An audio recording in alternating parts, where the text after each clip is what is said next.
What up, though, y'all? What's good? Welcome to the What Up, Though show. It's your boy, Dame D, and I am back with another one. Today, we're going to be watching the Chicago Bears versus Detroit Lions, trying to close the season out with a W. Let me make sure that my volume can be heard. We went live just a second ago, and we were having a few problems. So let me make sure you guys can hear me. So give me 1 second.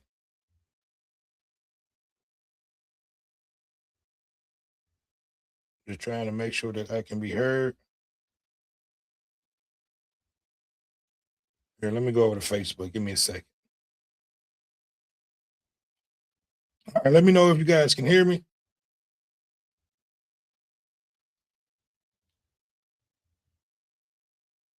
All right, testing. Testing. All right, testing.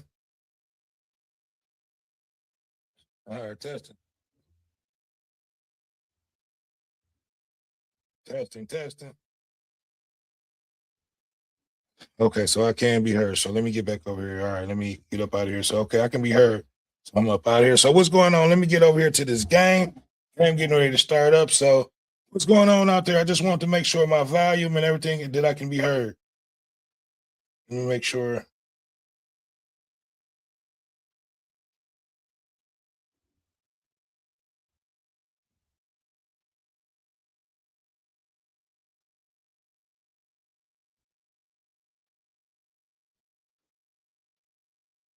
What's going on over here on YouTube? Let me close this out. I'm getting ready to start the game up in a second. I'm just trying to make sure that you guys can hear me, my volume and everything can be heard. Trying to make sure that you guys can hear me and everything can be heard. Okay, that's why, because they get everything coming through. Make sure that you guys can hear me and everything can be heard. Okay, so we good over here. So let me close that out.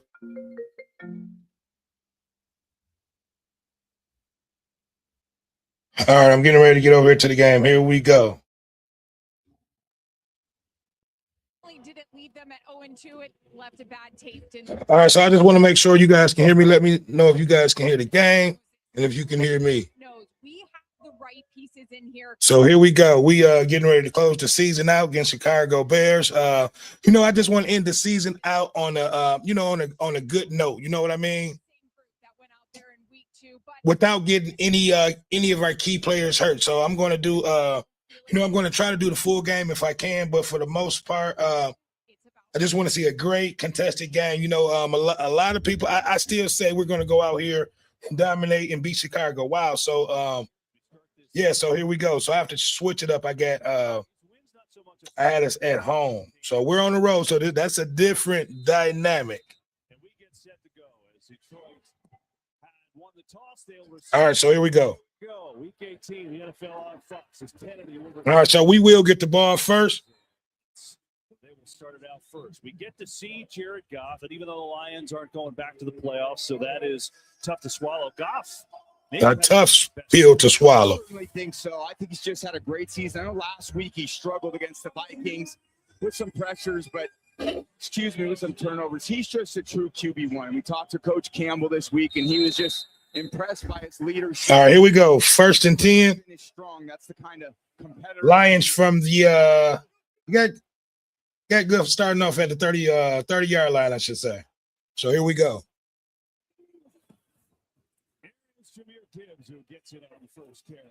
Off the first handoff, first play off to Jahmyr Gibbs, I should say. Maybe about 4 or 5 yards. I want to say what up, though, to everybody. Happy New Year. Like I said, we want to start to end the season off on a good note. That's what it's about. Well, that's probably been the biggest issue all season long. They got off to such a great start this year, and then down the stretch. All right, here we go. 2nd and 10. They just could never open up the kind of holes for their backs that they had early in the season. And that run game for this team. Gibbs in the backfield. Goff out of the eye. Back to Gibbs. Maybe a pickup of 2 on the ground. Yeah, but like I said, I want to say what up, though, to everybody. Happy New Year. Happy 2026. We got the Lions versus the Chicago Bears trying to close it out, trying to end the season on a good note with a W. We're on a 2-game losing streak. This is going to be a tough game. The sum is greater than the individual parts. They all play well. You can move the ball. There's definitely a bend, don't break element, and they do have confidence at some point they will turn the ball over in some of these drives. All right, here we go. Goff out of the shotgun. Gibbs in the backfield. Montgomery in the backfield, I should say. First down caught by St. Brown. See, and a lot of people didn't think St. Brown was going to play today. I said I wanted everybody who wanted to play today. I wanted to end the season off on a good note. On third down, Goff knows where he's at on every, you know, and that thus far. Sure, if he'd be playing today, and not a meaningless game, but he's out here playing his butt off like. No, it's not a meaningless game. A lot of players are still, you know, out there trying to, you know, make sure that, you know, they I'm not going to say pat their stacks, but get what, you know, they can get to make sure that they get their money far as like contract wise. All right, good catch over the middle of the tight end. Okay, Tesla. Good catch, Tesla. You know, that's what I want to see. I want to see more coming from Tesla too. Tesla right there on right, planting that left foot in the ground, and what a little strike. Start the game off, a little fastball right there, one ball, perfectly in stride. This is a very precise passer in Goff. If you give him a little space, he's going to find it. And a crazy stat, they lead the league in yards after catch. A lot of that is great route running, a lot of inside routes, but also a lot of really great passing. Okay, I don't know what's right, going on. 1 foot in front of the numbers, runners. That might have been the broadcast, but the volume just came in a lot better. He's had a tough year, you know. Second-year player, broke his leg back in week 9 and then came back early, but. All right, so I'm just checking over here to make sure that I actually can be heard on YouTube. We were good over there on Facebook. All right, so here we go. Goff out of the eye. Pocket collapsing. Caught by Jamison. There we go. That's what we got to do. We got to get that ball down the field. Makes a catch for a first down. Wow, that was a ridiculous throw by Goff. You see Booker right there just getting pressure. Goff feels it, but because he knows it's man coverage, he's thinking, where's my fastest player? That's Jamison Williams crossing the field. Got a step there on right. All right, here we go. Pressure. 1st and 10. David Montgomery comes in now, and he's in the wildcat formation in the shotgun. Montgomery in the backfield, out of the shotgun, handoff to Montgomery. There we go. They're hitting Ben Johnson with a little bit of his trickery. Look, there's been a lot of things that have been really, really good, right? You think about the first 14 games, they're scoring plenty. Even when Ben Johnson left for Chicago, you see what they're doing in the ground game. And then all of a sudden, it's like the check engine light is on. No! Last couple games, what happened? They can't run the ball. They turned it over a million times. And now you got to call triple. It's a whole situation. All right, here we go. 2nd and 1. Montgomery in the backfield. J-Mo in motion. Oh, Gibbs in motion. Should be enough for the first down. First down for Brisker, pushed it back. But Dan Campbell is 5th year, and you know, interesting, right? I mean, they built this program up from the ground, really, and then they get to the championship game. Last year, they did a 1 seed. They won 15 games. They get shocked in the divisional round, and he said, "Hey, I don't know a better motivating factor than failure." Yeah, he's just the ultimate coach. Holds everybody accountable, even today. All right, here we go. We got they gave us the first down, 1st and 10. Goff out of the shotgun. Montgomery in the background. In the backfield. Pass to Jamison Williams. Ball caught. First down. Let's go. Nice shot. Chicago's defense has tried. Just the ultimate coach. This is just everybody accountable. Even all right, here we go. We got the first down, 1st and 10. Go out of the shotgun. Okay, I was just trying to make sure I can be heard. My bad, you guys. Really nice. Been a few of those, and again, some of this challenge from this. All right, so we definitely can be heard. Short of the line of game. It's second. Montgomery in the background. In the backfield. Kind of games that we've covered the Lions, they just have not protected Goff. Really in the interior part of that pocket, a bit of a revolving door, and haven't found the right solution up front. All right, there we go. And also to open up holes in the run game that last year they were so talented at. Yeah. We talked about maybe a little bit of a All right, the comment section is open. I definitely need you guys to like, comment, subscribe, and share. Give me your thoughts on today's game. You know, can we close tonight's game out with a win, with a W? You know, I want to say what up, though, to everybody. Happy New Year, happy 2026. You know, I just want to see a good contested game. You know, I want to see the Lions close this game out, you know, with a W. You know, it's going to be a lot of changes in this upcoming season. You know, so we definitely want to finish this game out on a good note with a W, with a win. Christian Mahogany is back in the game. Okay, here we go. Golf out of the eye, looks like. Gibbs is in the backfield.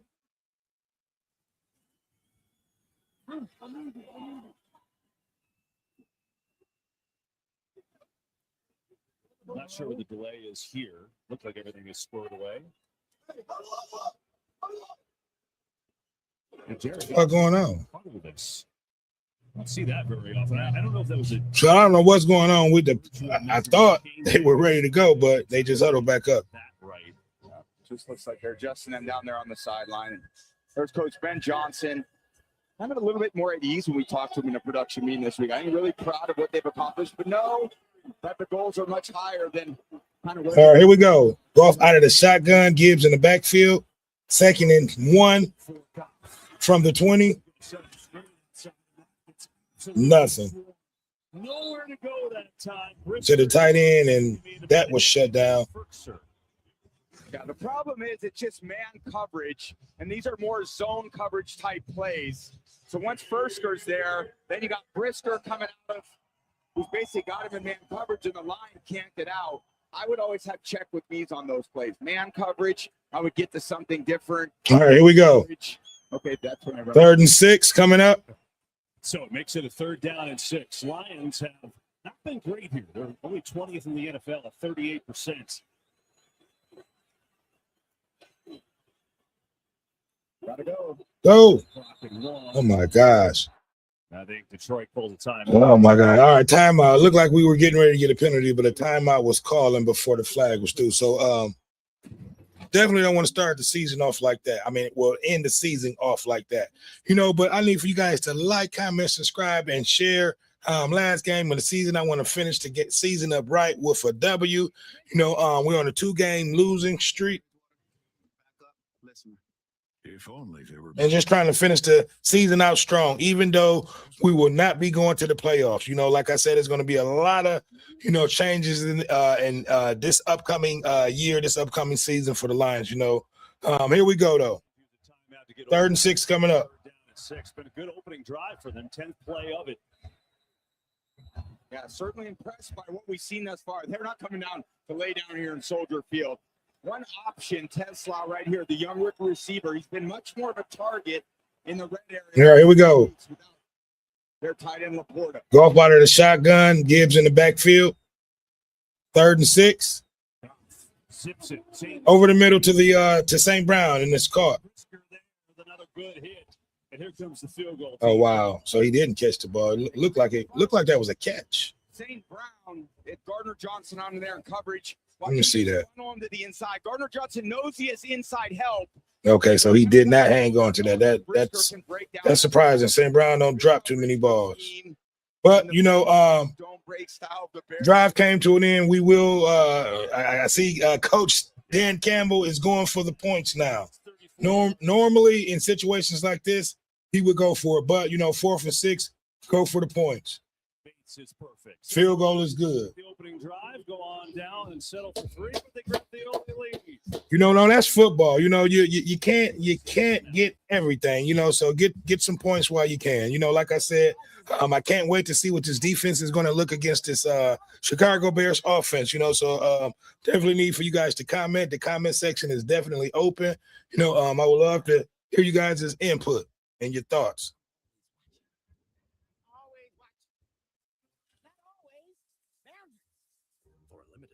I wish I can get my homeboy. If you watching, James Sanders, come on in, man. You need to join me on this last game of the season, man.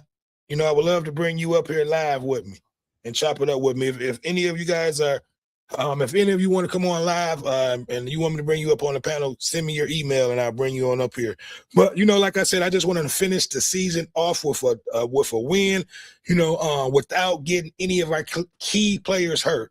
You know what I mean? So that's where we at. We know Goff is coming back next year. I still want to go out and draft a quarterback in the draft. More than likely, we're going to go off after offensive linemen and probably safeties and DBs and things like that. But it is what it is. This was a horrible season. Injuries stopped us, pretty much dead in our tracks. We finished the season off. Hopefully we can end it with a win. If not, we would finish the season off with a 3-game losing streak. So I just want to finish the season off with a win, and get to this off season, man, and get back to the drawing board, because that's what's going on. We'll have a few players that we'll be able to see in the Pro Bowl coming up, but pretty much the Lions season is over. Last game of the year. Yep. So what's going on out there, y'all? How your Sunday going?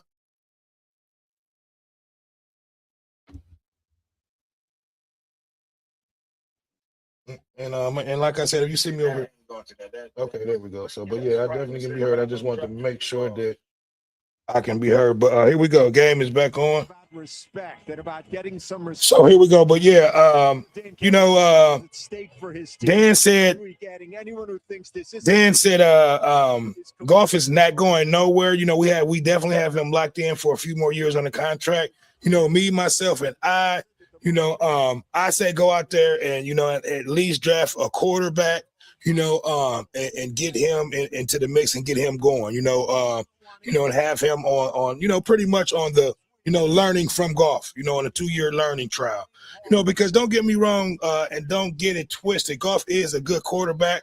I just don't think Goff is the quarterback that'll be able to take us to a Super Bowl or win us a Super Bowl. And that's all I'm saying, because numbers don't lie. His numbers are saying that he's a good quarterback, but over the years, basically he's not the quarterback that'll get you to a Super Bowl and win it. Because he did get to the Super Bowl when he was with the Rams, but didn't win it, and they traded him the next season. And then that season, the quarterback that we traded them with, which was Matthew Stafford, he won a Super Bowl. So. And he lit up the 49ers defense last week. Now look at those last 3 games right there. 6 tutties, no interceptions. All right, so this is what I want to see. I want to see what this defense is going to look like out here. They get him on the move quite a bit. He loves being outside the pocket. He's so athletic out there, and it really wears down the defense. This D-line has to chase him all day long, and that is exhausting. Okay, we're in the 5-3. First down, Williams gets rid of it. It's lovely right away. And a good solid tackle out there by DJ Reed. Yeah, DJ. See, and I just want to see like I said, what this defense is going to look like. Some of the DBs that we have out there now, pretty much they're playing for next season. Some of the backups that's going to be in and out of today's game. Their 1A receiver, Tom, they hope for the playoffs that he will be back and healthy. So that is the field in Chicago. All right, 2nd and 2. They'll run it here. Another running to Swift. Shut down.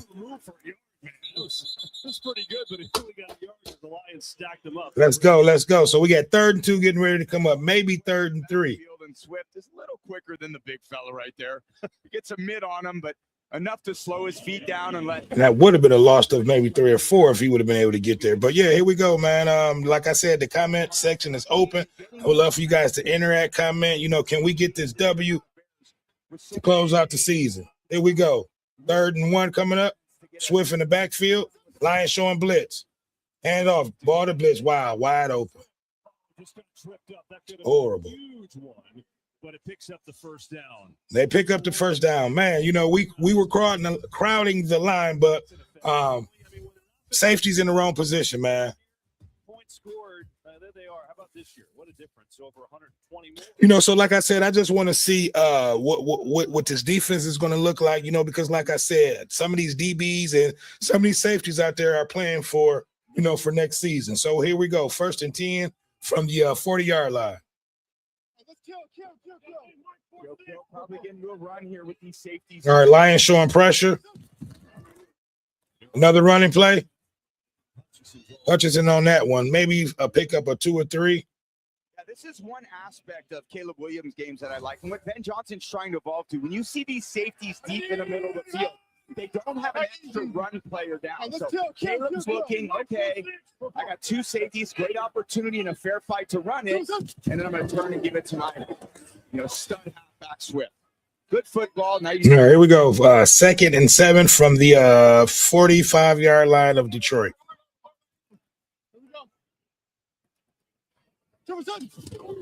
Handoff, another running play. Wow. Yeah, we know Ben Johnson likes to run. And thus far, that that right side is wide open. Yeah, it's just such an easy concept. That's basically an outside zone concept, and there's nobody there. He comes back, and there's nobody to defend the. Yeah, that safety should be coming up. Swift's out there, and he just runs till he gets tired. Yeah, so pretty much, man, that's what we're going to need. We're going to need these safeties to come up. If Ben Johnson is going to keep running like that, that means he has to bring these safeties up to be able to make that tackle. And they have to be able to get back there to be able to defend the pass just in case they do pass. Another running play. There we go. That's what we got to do. We got to get back there. Good tackle by Jack Campbell. Wow. He went back down. There you go. All right. Dinged up today. Alex Anzalone, they're really good middle. Oh, wow. Lee McNeil, they're good interior players out. Okay, so we got a few key players that's out. The year with all these guys out. Yeah, it's just they have 14. Wow, Barnes is out. That leads the NFL number. Wow. Missed. Hard to keep moving. So we playing with a pretty much. They really do a good job defending the run. Our whole secondary is out. Try to get the offense in the must passing. But here we go. 2nd and 8.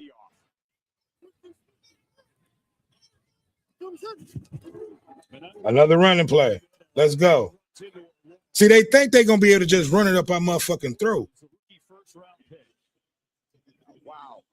It's a lot of strength. And if anyone was wondering whether the Lions were going to come out here with their own attitude, this first drive by their offense and here on this defense, just not conceding anything to them, just tells the Bears, okay, it's going to be a dogfight today. We're going to Hell yeah, it's going to be a motherfucking dog. It better be a dogfight.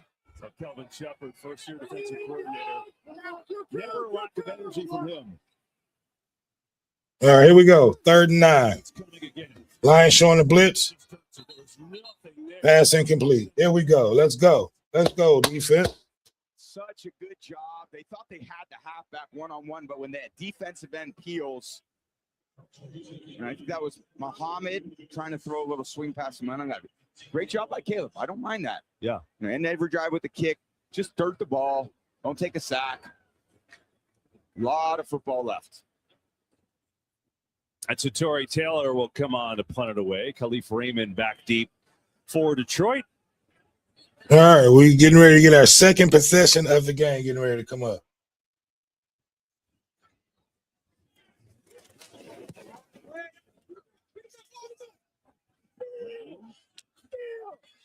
Ball returnable.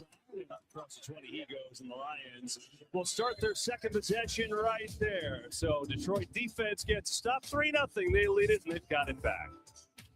Okay, yeah. So we're getting ready to see our second possession. The defense looked they looked it okay.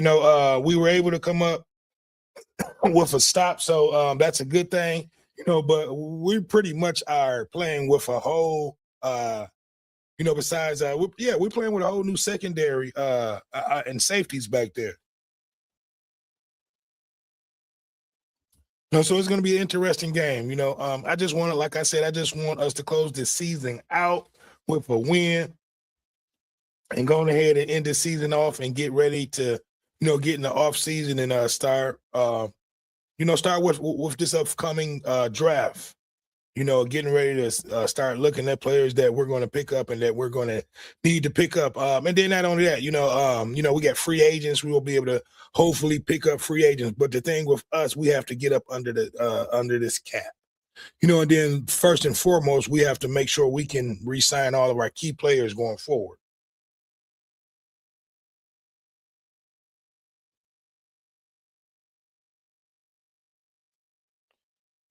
All right, so yeah, like I said, I want to wish everybody happy new year. 2026, we made it to another year. I want to thank everybody who rocked with your boy all year long. We're approaching our goal. So continue to make sure that you like, comment, subscribe, and share. It definitely helps the channel grow. Like I said, we are approaching a lot of our goals that we set out to do over here, on this channel. On this platform, you know what I mean? So, we're going to start trying to make sure that we bring a lot more, in this upcoming year.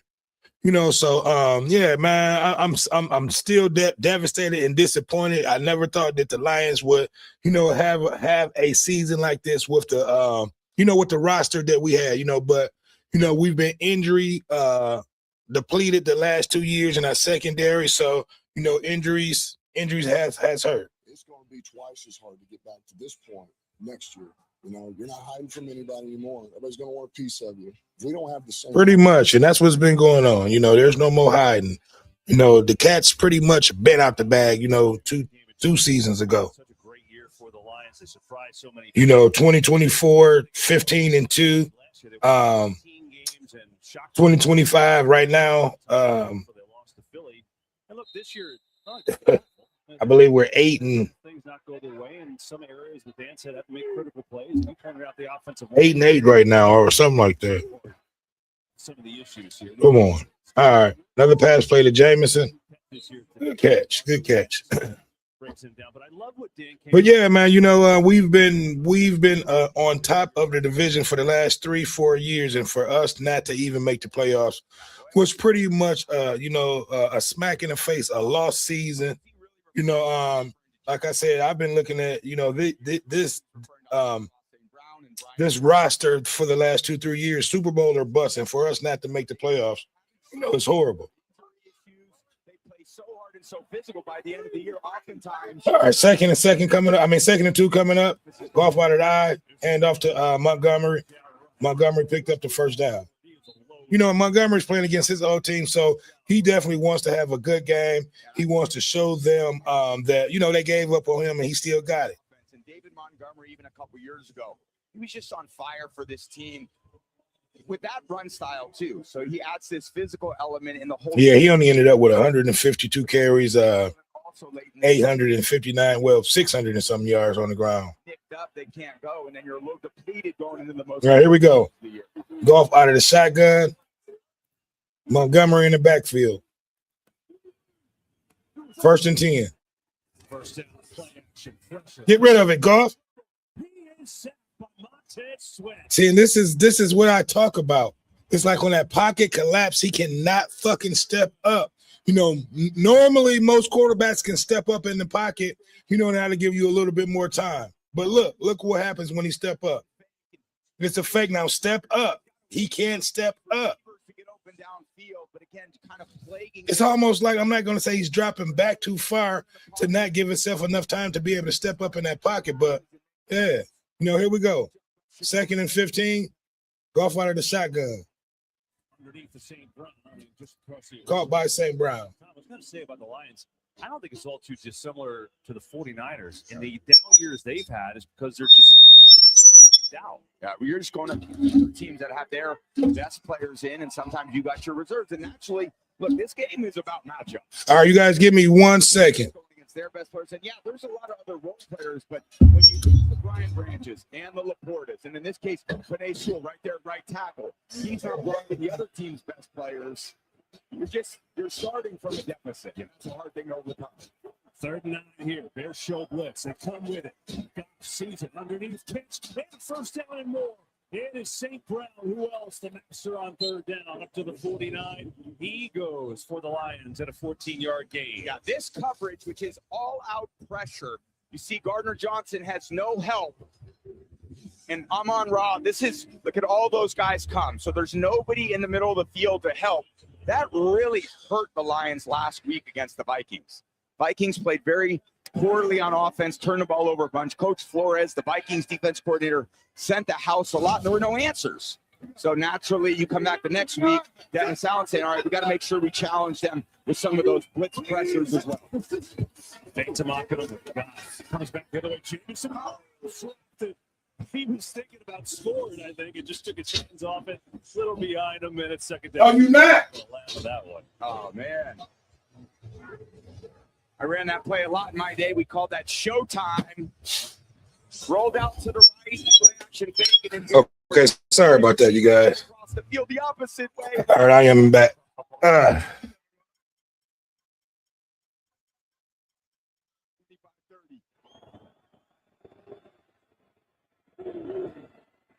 All right, we got 2nd and 10 coming up.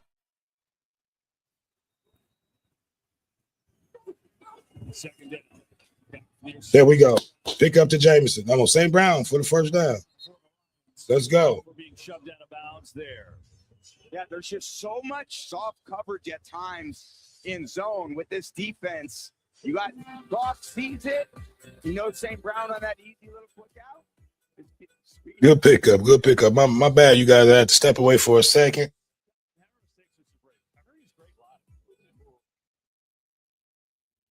But we were able to pick up the ball. That was a good pickup by St. Brown. And like I said, I just wanted to finish this season off on a winning note, end this season with a W, and try to get out of here without getting any more key injuries to any key players is all I'm saying.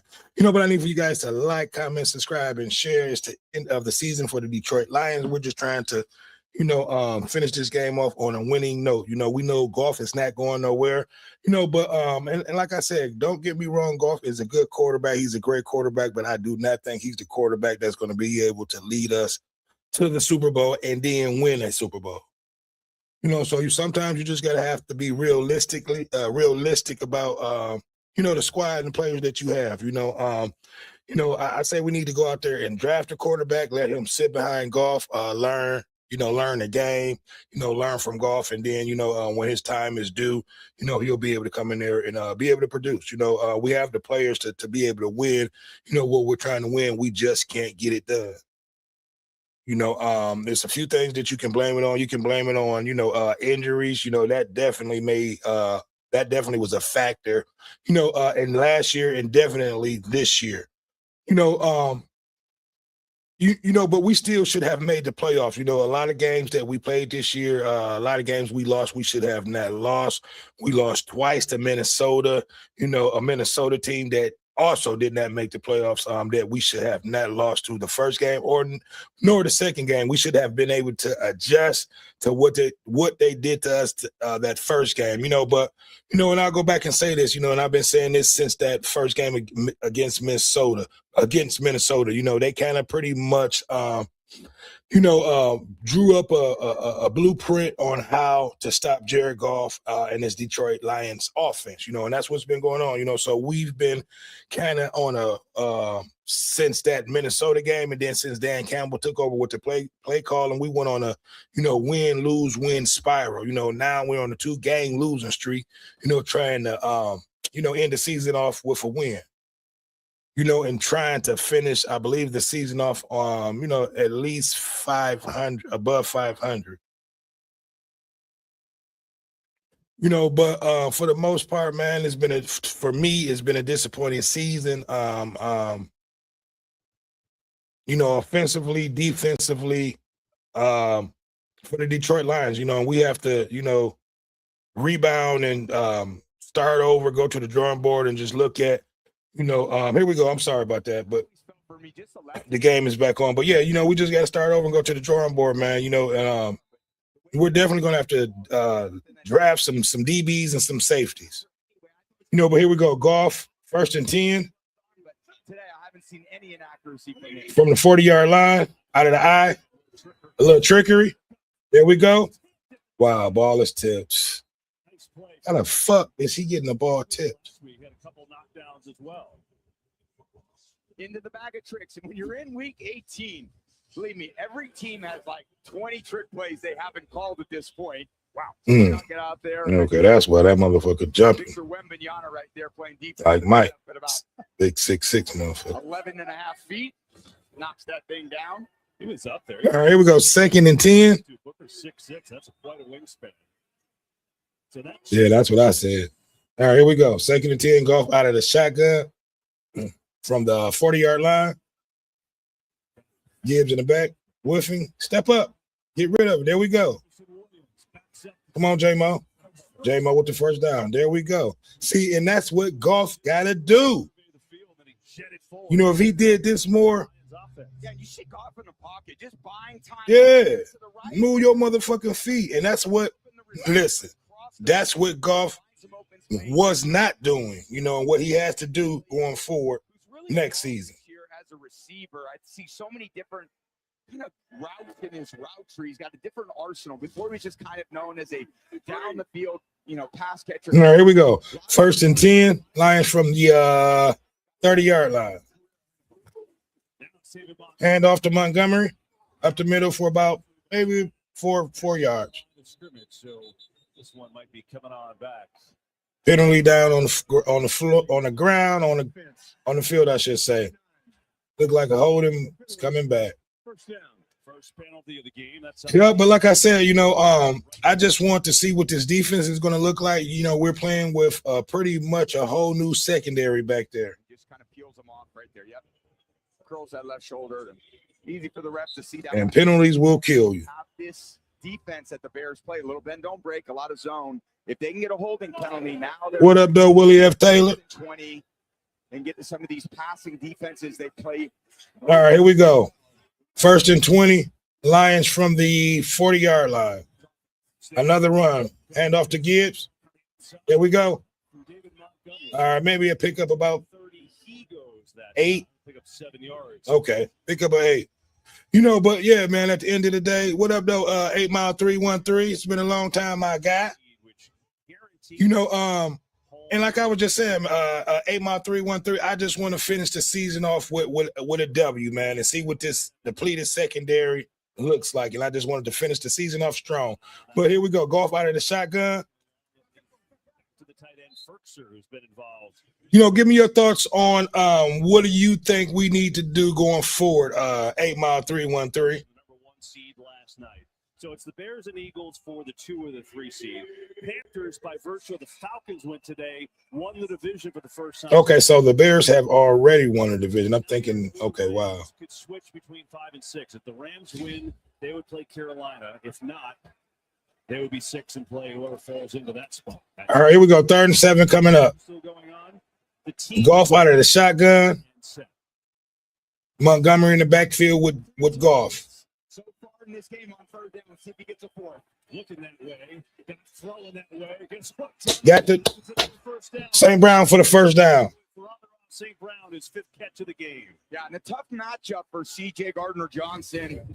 I'd say he's more of a zone-type player, and you're going against St. Brown. That twitchiness at the top. You know, when I talked to my brother about this game, you know, he had the nerve to say that he thinks Chicago was going to go to the Super Bowl. I said, man, get out of here. I said, Chicago just had a great, a great season, you know, due to a lot of teams being injured, you know, in our division, like Detroit, you know, like Minnesota, you know, like a lot of other teams out there. 8 Mile 313 said first a new strength of conditioning and coach because they always are banged up. I agree 100%.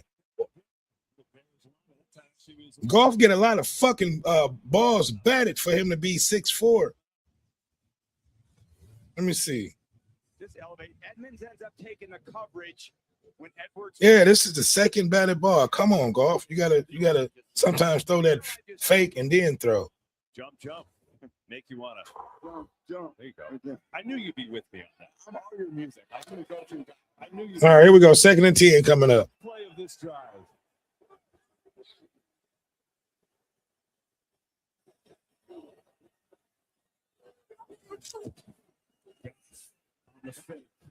Goff on the fake. Goff trying to run. Incomplete. You know, but plays like that, we got to do plays like that. That's meaning that he's not a mobile quarterback. You don't want him just standing there in that pocket like a statue.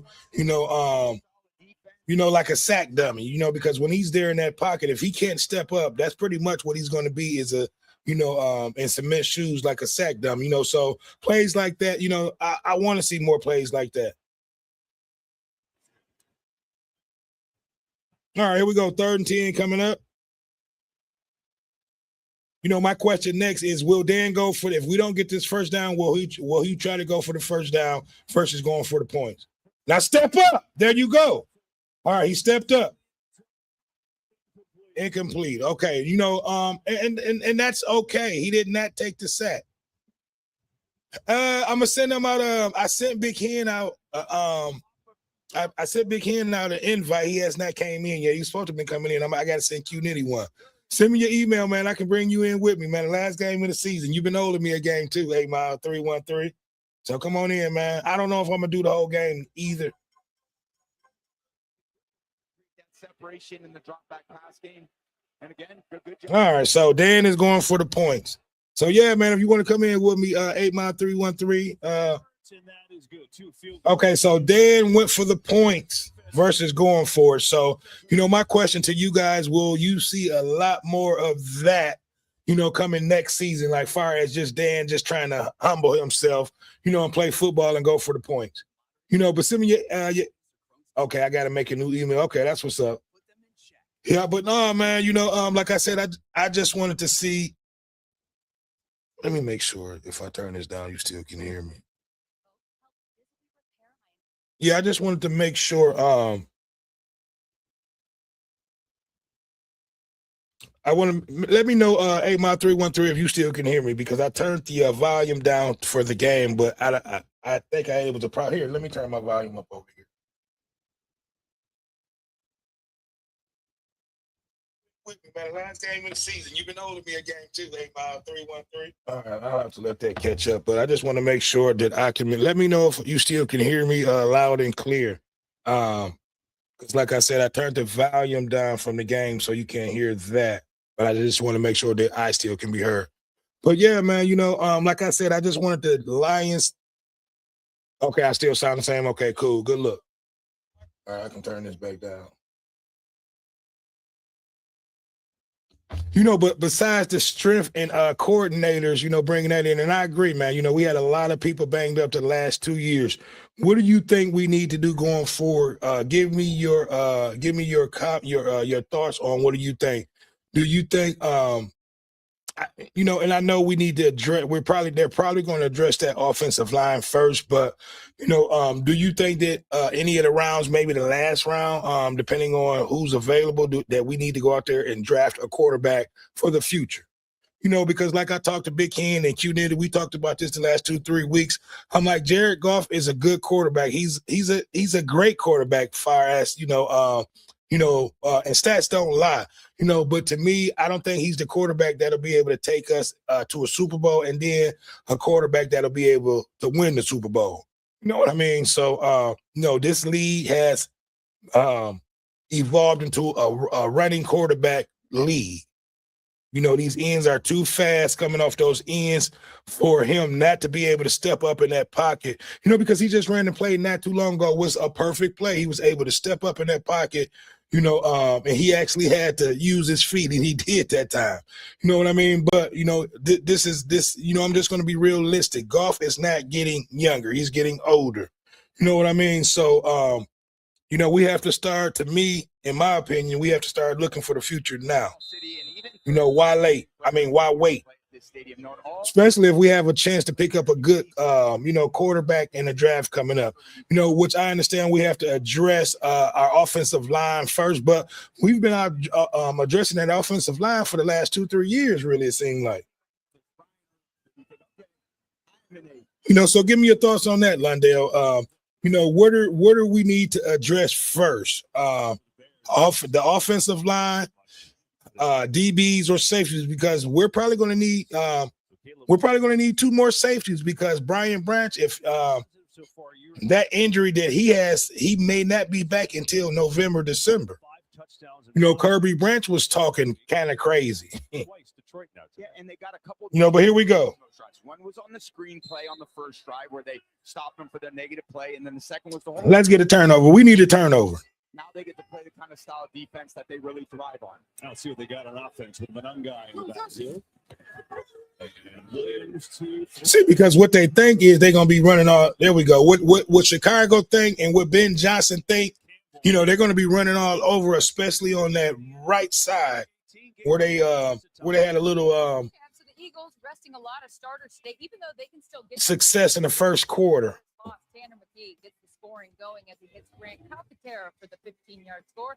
Okay, 8 Mile 313 said they should start developing a quarterback next year. I agree. Goff still has 2, maybe 3 years left. I agree. We definitely needs to start developing a quarterback. All right, that should be a penalty. Should have been a false start on Chicago. That'll be a third down. But I agree, man. We definitely needs to start developing a young quarterback, in this upcoming year's draft. Going ahead and, go out and get the players that we need, like, DBs, safeties, and maybe a couple of offensive linemen, but maybe in them later last rounds, if we can get a decent quarterback, go out there and get him. But here we go. Chicago 3rd and 3 coming up. Big play. Here's Williams on third down. With some pressure. Get him. There we go. Dolphin, but Aiden Hutchinson gets home. Hutch. Let's go, baby. And I'm going to go back to what I was saying earlier. A lot of people, man, don't get me wrong. Chicago is Ben Johnson has came over there and did his thing with Detroit. But to me, it's just been their success to me has come to, a lot of teams being injured. Don't get me wrong. A win is a win and they won, but I don't think that they'll be able to compete with the top tier teams, in the NFC. 14 and a half for him on the year as a punt to Raymond for the 15. Because I think we're going to get them an old school fashion ass kicking today. But like I said, Big Hen seems to think that Chicago is going to go to the Super Bowl. I'm like, man, get the fuck out of here. This is their first year, having a good year. And like I said, and it's been, a lot of success with a lot of these teams this year has been coming from, a lot of the, the good teams being injured, injury depleted. You know what I mean? And I'm not taking nothing from Chicago. I'm not taking nothing from none of these other teams, but you can see some of the teams that took off, like the Colts in the beginning of the season, and my bad, if my homeboy James is watching, but some of the teams that you would not expect, they started losing at the end of the year, so things somewhat kind of even themselves out at the end of the year, injuries or not, but like I said, with Chicago, they to me, they had an easy schedule, I would say, and they just played against a lot of teams, I think, this year that were injury depleted, and they got a lot of wins that, normally that they wouldn't get, because it was all, like I said, it was off season for, a few, good teams in the league this year. What do y'all think about that Pittsburgh-Baltimore game coming up tonight, man? Who y'all going with in that? Don't get me wrong. I'm definitely a Pittsburgh fan. I love the Steelers, but, I like Lamar Jackson. It's wide open out there in the AFC. I say this is the best year that Lamar Jackson or what's the quarterback for or Josh Allen has to be able to win it out there, in the AFC. This is the best year, meaning that my boy Mahomes is out. So give me your thoughts on tonight's game with Pittsburgh and Baltimore. That's going to be a great game. Give me your thoughts on who you think is going to win that game. Here we go. Yeah, I was just talking about it.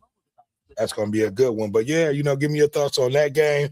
And just overall, man, don't get me wrong. Chicago has came a long way. Ben Johnson is a great coach. We see immediately, he went to Chicago and had success. But, at the end of the day, I don't think they'll be able to compete with the top-tier teams in the AFC or the NFC come playoff time.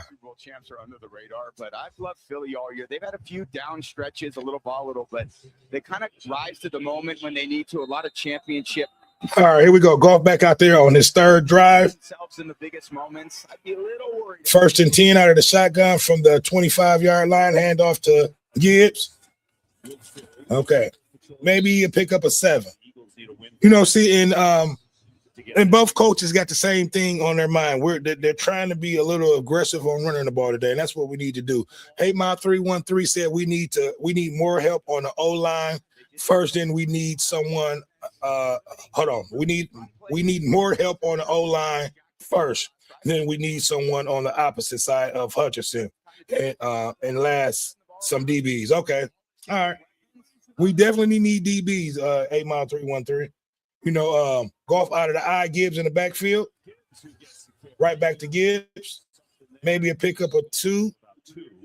Bring up at third and short. Gibbs is obviously one of the most electric players in the league. But we were talking about the run game, how it's disappeared. His last 3 games. What about your boy Muhammad on the other side of Hutchinson? Hundell, I love him. He damn near had a better year than Hutchinson. So I think we set on that other end.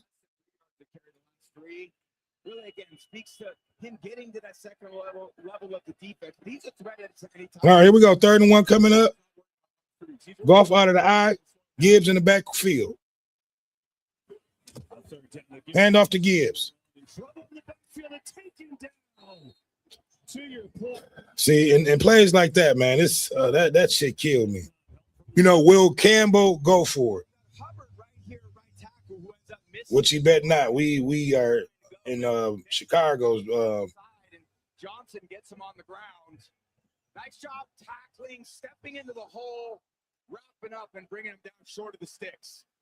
Lions going to go for it. Okay, so Dan is still up to his old tricks. He's going for it.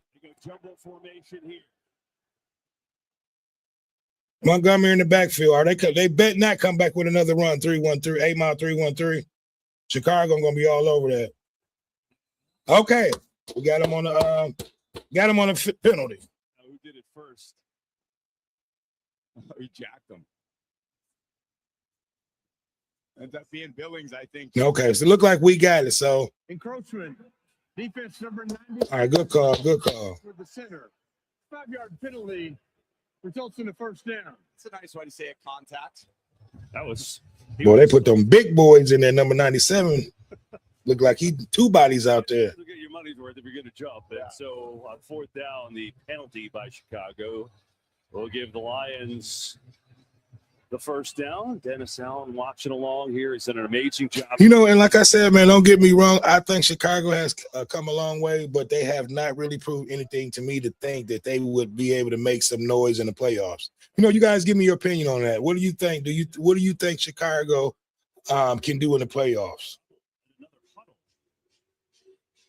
It's like getting the guys back in the huddle too, just to recommunicate a few different reminders about what you want to do on this particular play, and also not allow the defense to kind of see your formation or so they can get any beat on what you're doing. I see y'all guys. Huddle up. Get in the huddle, Julian. All right, here we go. Golf out of the shotgun. Well, out of the eye. Gibbs in the backfield again. 1st and 10. Play action. All right, there we go. Ball completed to St. Brown. For another Lions first. Let's go. After the final NFL regular season weekend, there's 3 guys you can't miss on Monday morning. Dave Portnoy, Colin Cowherd, and Nick Wright. I'm sending Q Nitty an invite. See what he got to say about today's game.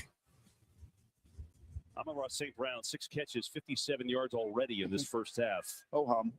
He's doing his thing. He's St. Brown always doing his thing. Things he's done. How about the most catches in NFL history the first 5 years of the career? Wow, that's big. I think the guy made it a lab. I love his play style. He's just talented in every area. Off on a roll. It's Gibbs out of the backfield. There you go, Gibbs. Damn, I wish he could cut back.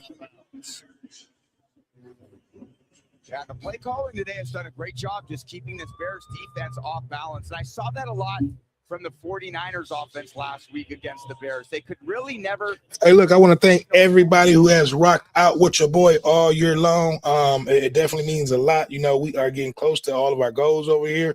I just want to wish everybody a happy new year, happy 2026. Golf out of the eye, Gibbs in the backfield. I don't like when we have a fullback in the backfield. I think it slows up. I don't think they use the fullback properly when he's in the backfield. It kind of to me it slows Gibbs up. Give me your thoughts on that 8 Mile 313. What do you think when they have that fullback in the backfield versus the 49ers. when they're coming out of the eye. Exactly what we actually try to fix this week, and also what Ben Johnson said, because they don't want to be limping into the postseason, guys. Yeah, you just want to be playing better, playing crisp football. Obviously, but they know they were in the 2 or 3, but want to go and feeling good about themselves. All right, here we go. Goff out of the shotgun, 3rd and 4 coming up. 3rd and 4. Stands in on a roll. Pick up St. Brown. There we go. Hold on to it. There we go. See, there we go. See, and listen, and don't get me wrong. That's why I say when Goff can stand there in that pocket and half the time, he's going to be very accurate. It's just when they get him rattled and he has to scramble out of that packet. He's inaccurate and he can't scramble and get away from defenders. You know, but when he has time, he's the best. You know, but here we go again. Goff out of the shotgun, 1st and 10 from the 15. They got to find a way to change his rhythm a bit. They're not getting. See, and that's what I want to see more of that. If you get rid of that motherfucker quick. Do not take them sacks. When Jared's able to stand in the pocket, you see doesn't come into the right part of the screen. There it is. Amon-Ra breaking into that hole. That's a cover 2 zone defense. That is exactly the vulnerable spot of that defense. Perfect play call for what they had called in a perfect throw. All right, here we go. 2nd and 10. Goff again out of the eye. Gibbs in the backfield from the 15-yard line.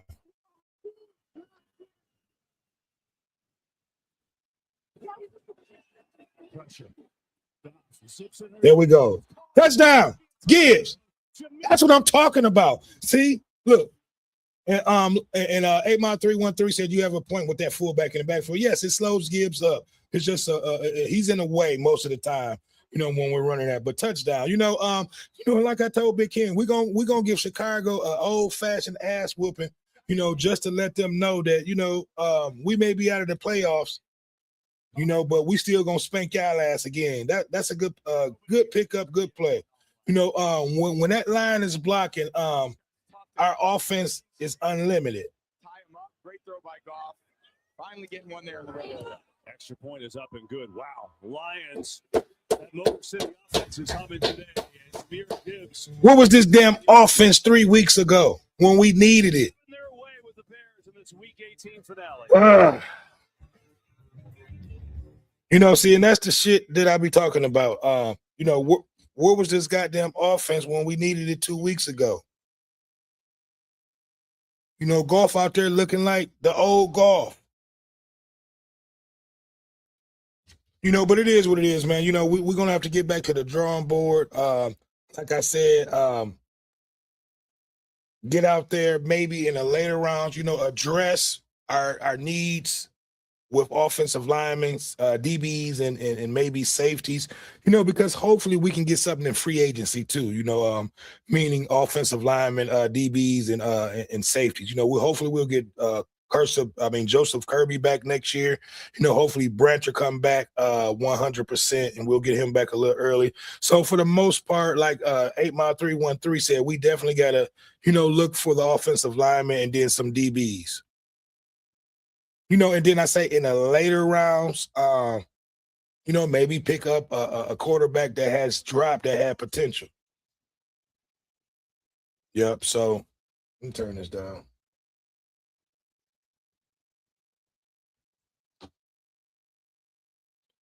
Yeah, man. You know, so thus far the offense has looked great. The defense has been solid.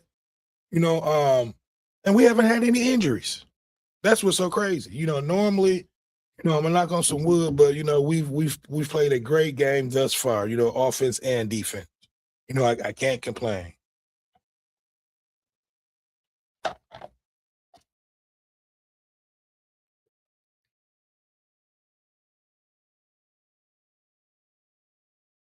Yeah, you know, and back to the question that I asked 8-Mile-313. You know, I don't think we've ever, you know, done good with having a fullback in the backfield, you know, besides when we had Barry back there with Schlesinger back there blocking for him. You know, other than that, man, you know, I think it's been hurting, you know, our offense when we have a fullback back there. he kind of slows the, Jahmyr Gibbs up or whoever the running back is back there. But 9 plays, 75 yards on that drive. Here we go. And for Ben Johnson, who wanted to build on this and kind of feel good going into the playoffs, this is not the first half to do it. Oh, no. So certainly very frustrating for Ben Johnson at this point, because he approached this week as any great coach would. He's got a lot to accomplish this week. He wants to get his team firing on all cylinders, and they came out very flat, haven't done anything on offense, almost turned the ball over. Caleb almost threw it in. Yeah, we haven't even got a turnover yet. We need a turnover. Red zone plays to slow this Lions offense down.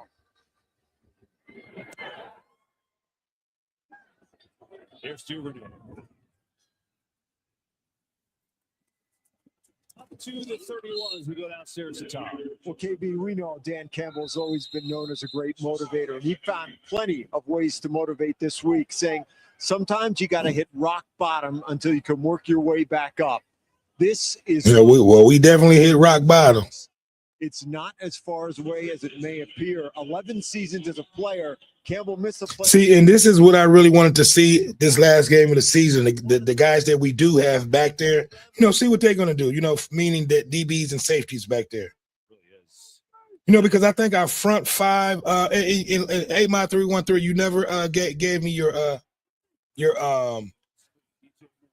come on. You never gave me you never commented back on when I said, what about Muhammad over there on the other end of Hutch? I think he's having damn near a better season, if not better than Hutchinson over there.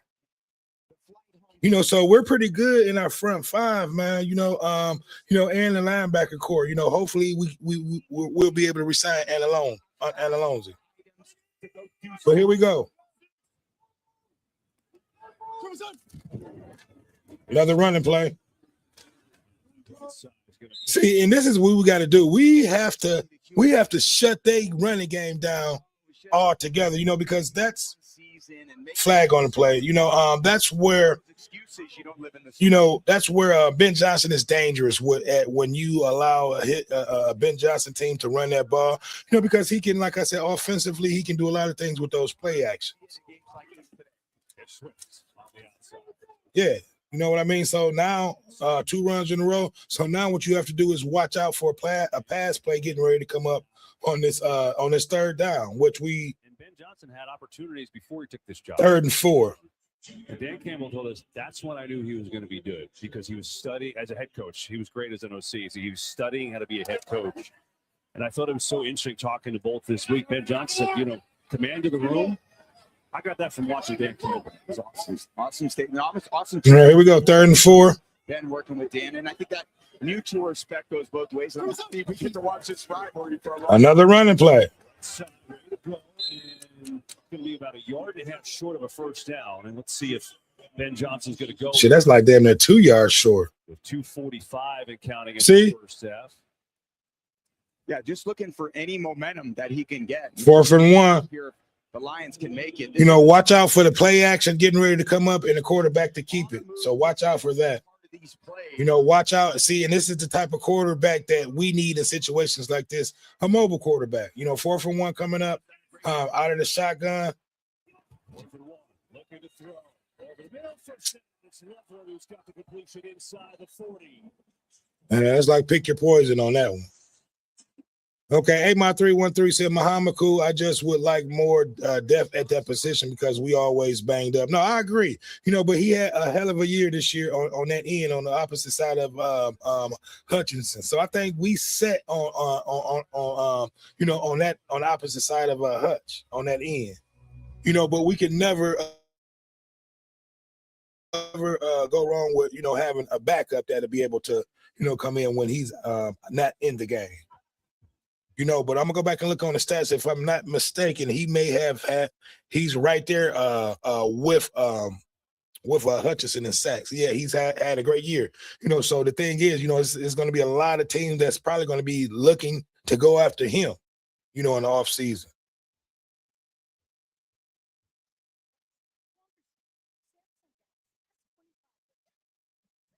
Yep. So we got a big. Okay. Well, no, they just picked up that 3rd down. But man, no, Chicago, man. I think this will kind of show, what type of team Chicago is, meaning that, we're pretty much an injury depleted team this year.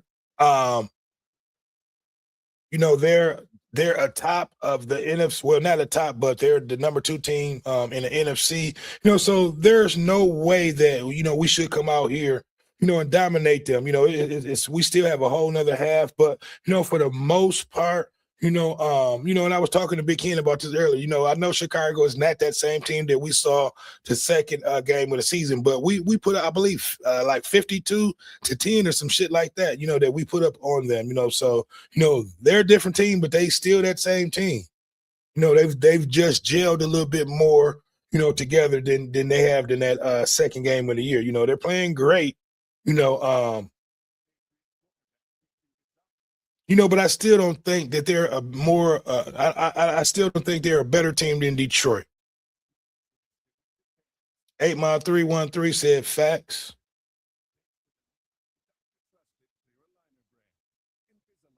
Yep. So, give me your thoughts on tonight's matchup, man. Who you got? Who you looking forward to? I'm excited about that. I like Baltimore, and I'm a Pittsburgh Steelers fan. Give me your thoughts on that game tonight. 8 Mile 313. Who do you think? Who you think won it more, man? I'm going with Pittsburgh. Give me your thoughts.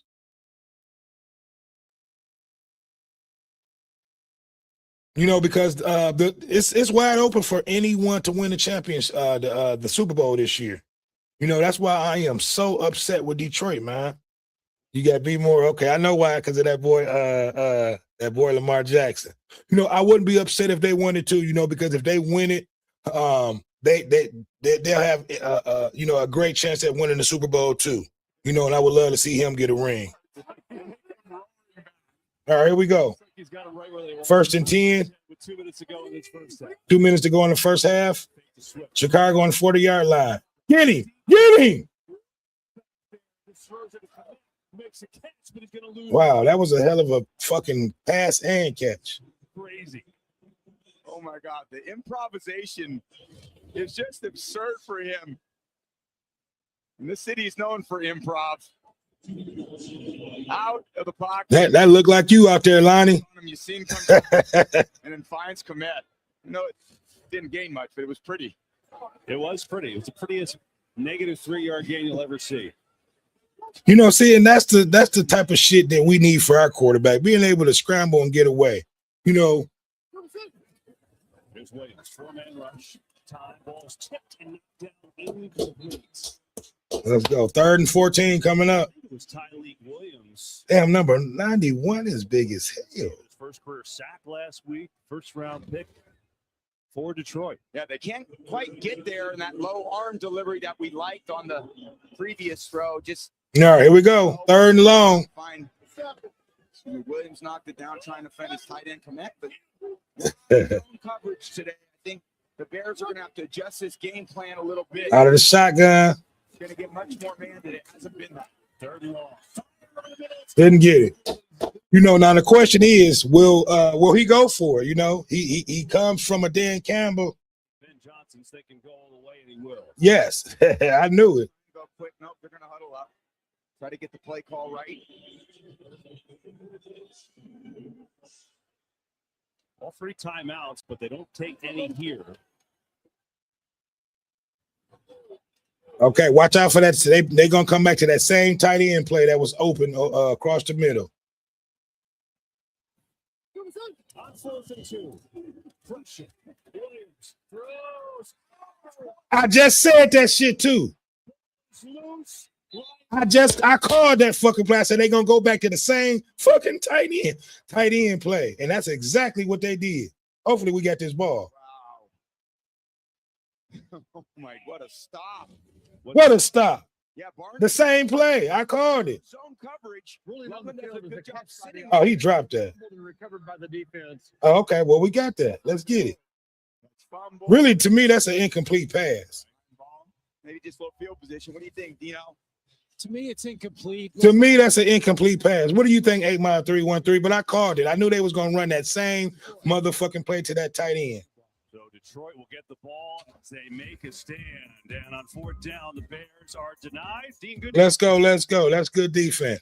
And like I said, man, look, this we are out here playing with a whole new secondary, DBs, safeties. I believe we may have what's his name that may be out there? I forget his name for a second, but and this defense is looking very impressive.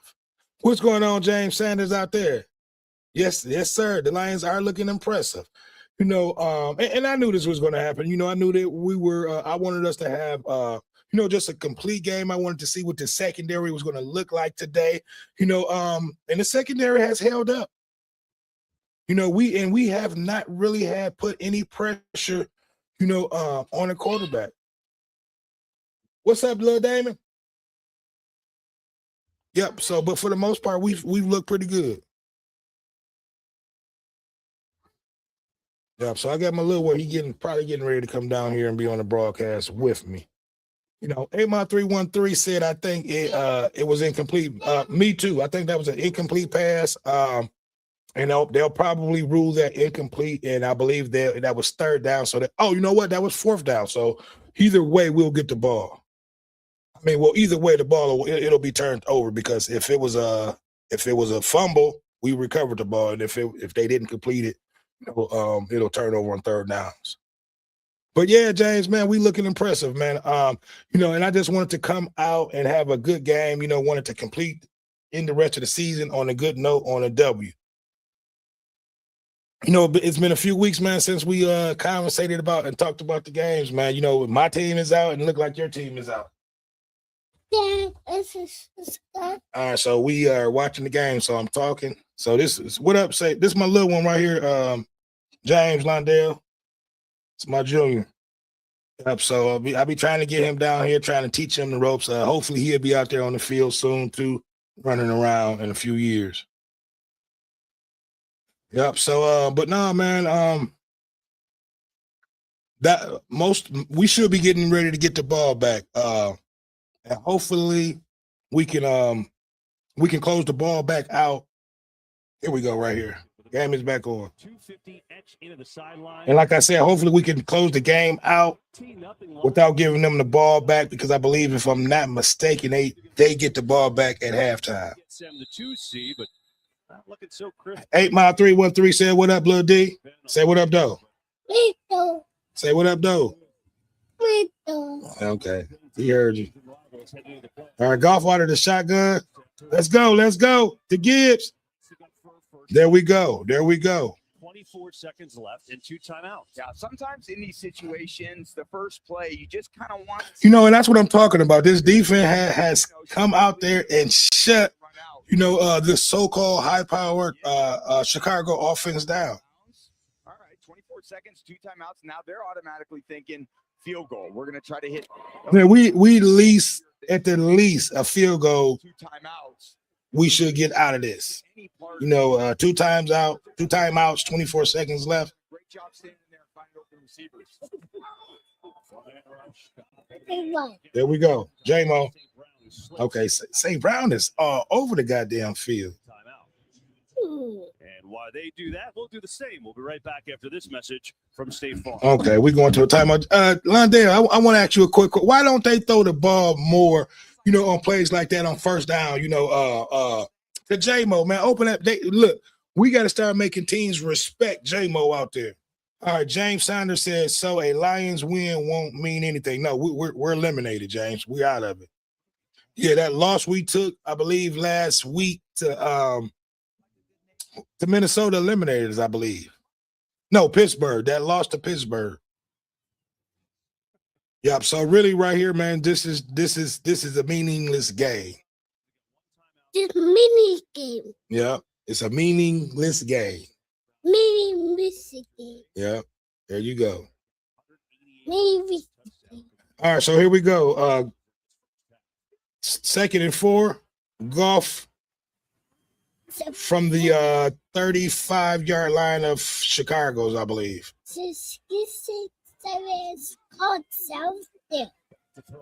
All right, ball completed. St. Brown is all over the goddamn field. Timeout. You know, we got one more timeout remaining. You know, so you know, we're definitely in field goal range now. 8-313. Now this is the time where we need to take a strike downfield to J-Mo. bucket. Perfect runner's ball again. St. Brown having a hell of a game. Catch wise, I should say.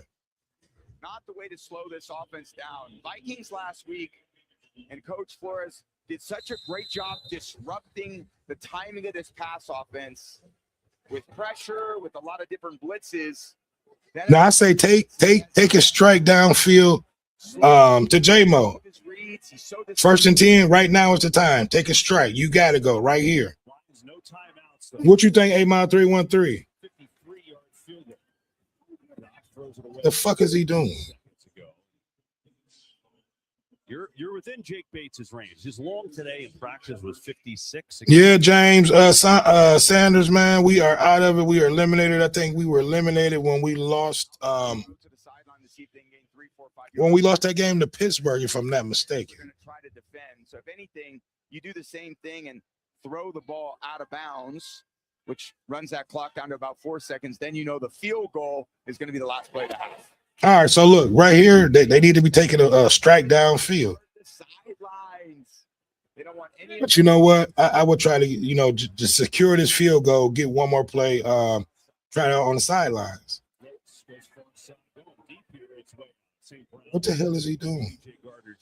All right, so now you got to bring in the field goal kicker. Field goal try to end the half. He's been good from 34 and from 30 today. This one will be from 53. Again, good from 56 in warm-ups today. A rare day. Normally, Jake Bates is good, but he has had an off season to me this year. Last year he was he didn't miss a thing. But here we go. Off. Yeah, see, and that's what I was talking about, man. Kick the field goal even when Dan Gamble don't like it. Yeah, that's a good one, Dan Gamble. Okay, it still was a great first half. I'm definitely about to take a little intermission, and we'll be back at the start of the second half. Yep. But no, that was a great first half. Great defense, great offense. So we'll be back at halftime. Welcome to the Verizon Halftime, the NFL, powered by Verizon.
Plenty of runtime and it's even got turbo mode.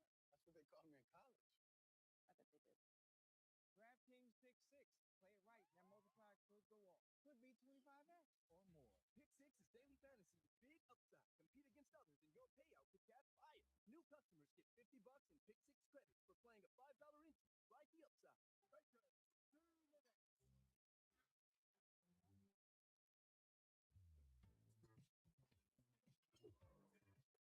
when you need it most. Energizer Max is up to 100% longer lasting. Was that a fumble or a first down? All right, come on. Here's the play. We pivot to the TCL QM8KT Ultimate Choice. Okay, but your OLED doesn't pop in the sun, Doug. Stop bright enough. What about the corner chair that no one can see from? Anti-reflective screen, ultra-wide viewing angle, zero port. Now, AC in the house is the best seat. It's definitely something. Everything's better. Week 18 in Chicago. The Lions have had the Bears' numbers so far with a 13-0 lead. After the break, Bears get it to start the third. And the racing Wiener Dogs at Soldier Field. What a day.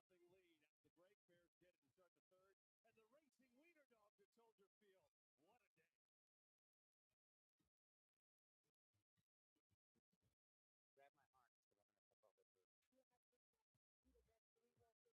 I'm not pushing no button. Only you can explain your Oh, God, what's the fuck? Extracted premieres January 26th on Fox. Who'd you meet this week? I wouldn't live this long if I discussed my client. We don't. We do the job, we don't ask questions.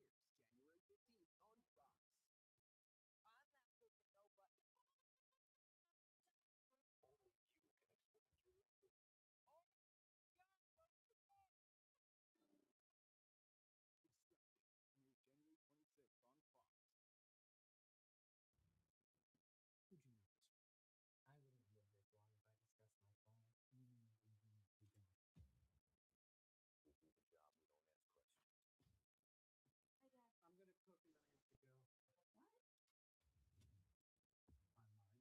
I'm confusing time. No one can know. My secret. Never let it go. Team premiere begins January 25th on Fox.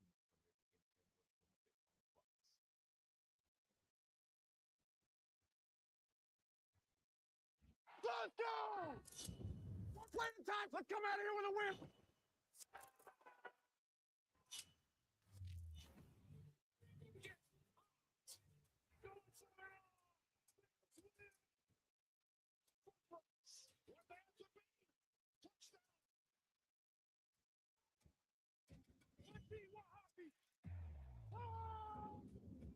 What a game!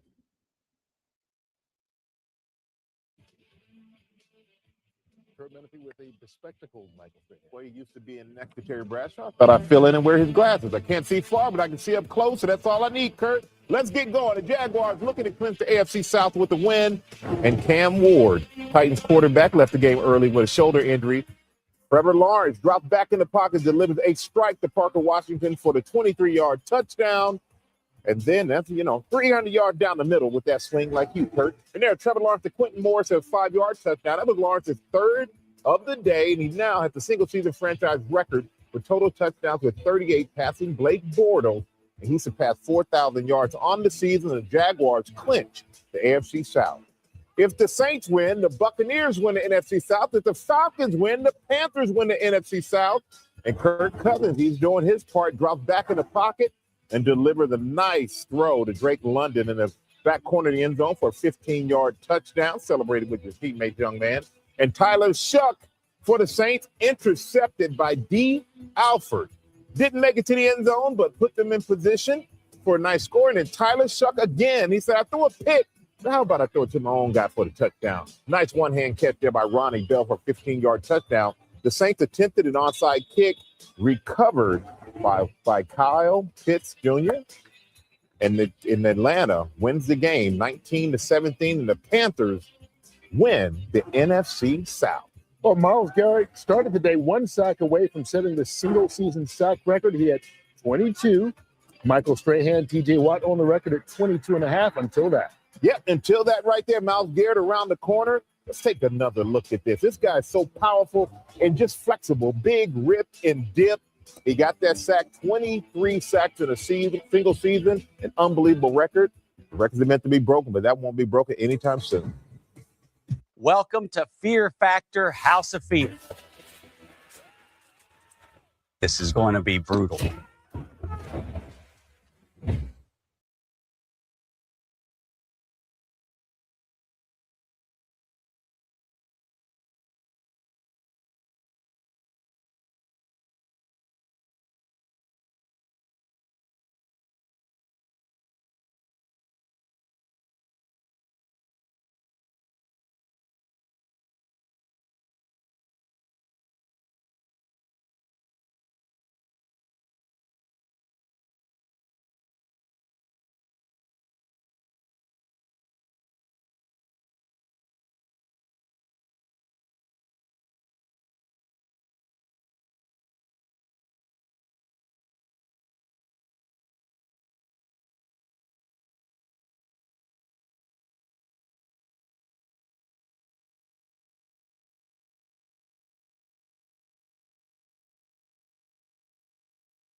Okay, y'all, I am back. What's going on out there? 318 mile 313. Is you still with me, James Saunders? Okay, y'all, I am back. Okay, what's on? 318. Okay. Sorry about that. All right, so yeah, man. Second half is getting ready to start up. Lions had a chance to go up 16-0 by halftime, but we weren't able to make that field goal. But I'll take that. That was a great first half. Let's see if we can finish this second half out and get this W and head on back into the offseason and try to rebuild, man. Adjust their play style, all this zone coverage, and so far the Bears' offense has just been. So we know the Bears offense, they're definitely going to be go at it, have added this second half. So, our secondary, man, they held pretty tight.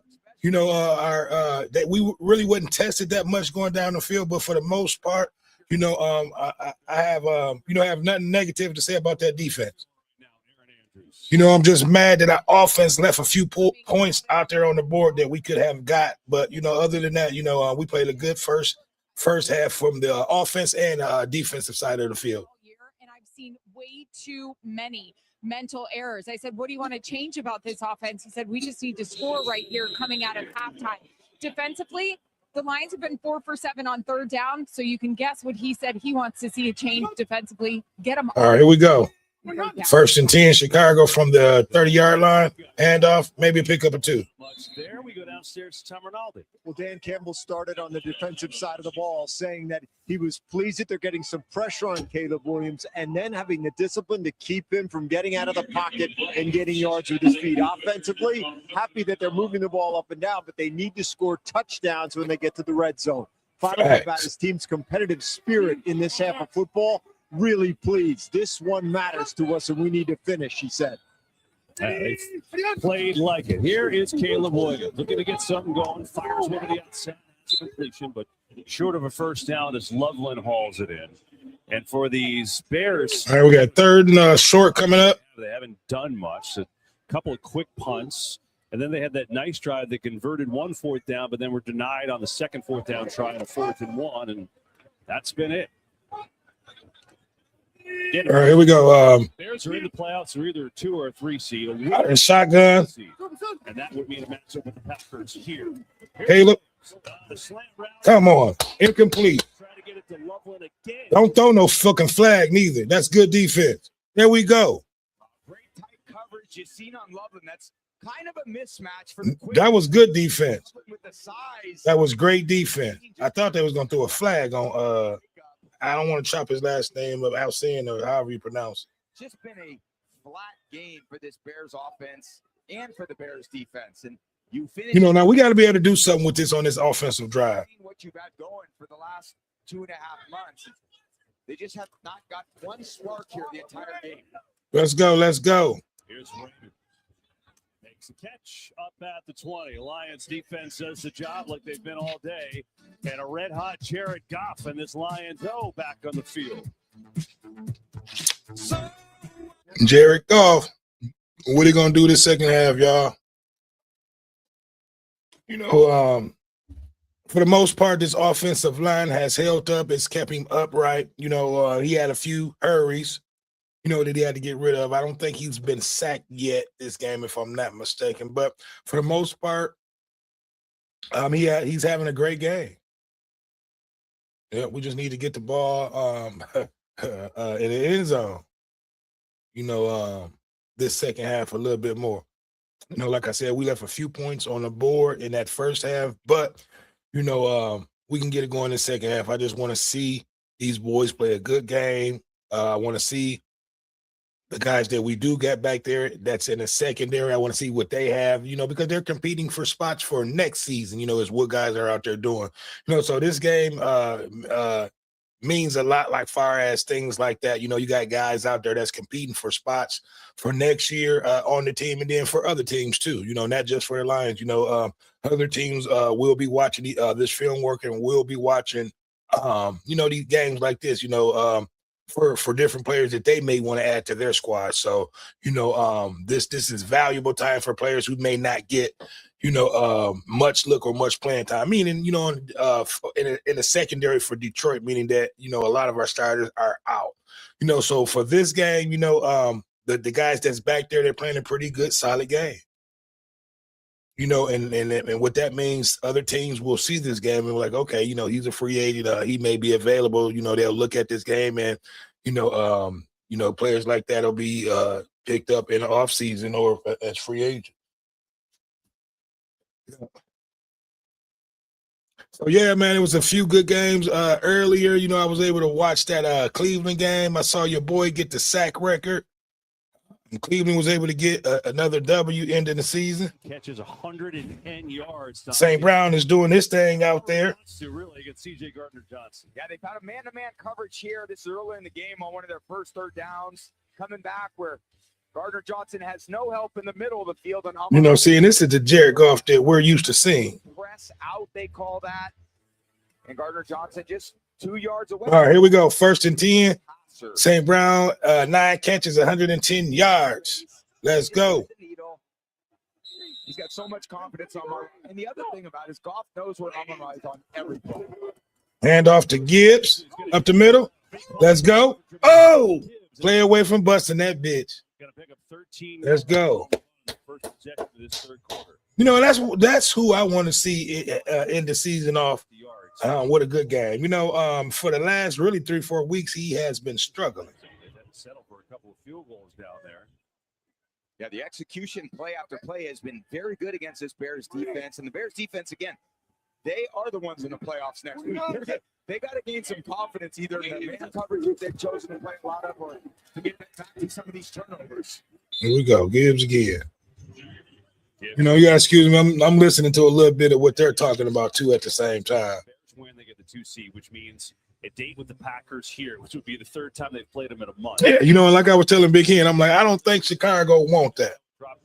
Even though Michael Parsons is out, you know, I think a Green Bay will still whoop up on Chicago. Soldier Field next week, depending on what happens in that Rams game. They're up right now. So that would mean the 49ers would be here. That's the same. Yeah, and they definitely don't want the 49ers. Gibbs again up the middle. Let's go, Gibbs. You know, so and that's why I'm upset, man, with our team. This is a year where it's wide open for any of these teams to go out there and be able to win the Super Bowl. You know, no one is at their best, you know, besides a few surprising teams that we're watching. They have to stop their feet in the backfield. A lot of times they want to start on a track and then stay with it. All right, 3rd and 4 coming up. Make some adjustments, but J-Mo's been quiet. I'm waiting on him to wake up. Goff out of the shotgun. Gibbs in the backfield.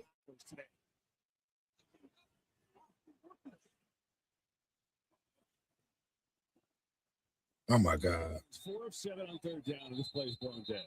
This has been going on all fucking day. They taking forever to call these goddamn plays, you know. Finally got to us. Yeah. You don't like that? Hated those. Yeah. Quarterbacks taking the late games, coaches letting it run down. No need for that. Yeah, that's horrible. It's got to have the presence to look. You know, that's like the 2nd or 3rd time it's gotten close, but you know, this is our first time that we got penalized for that. But you know, you got to see that, Goff. You as the leader, as the quarterback. All right, here we go. 3rd down and long. Out of the shotgun, Gibbs in the backfield.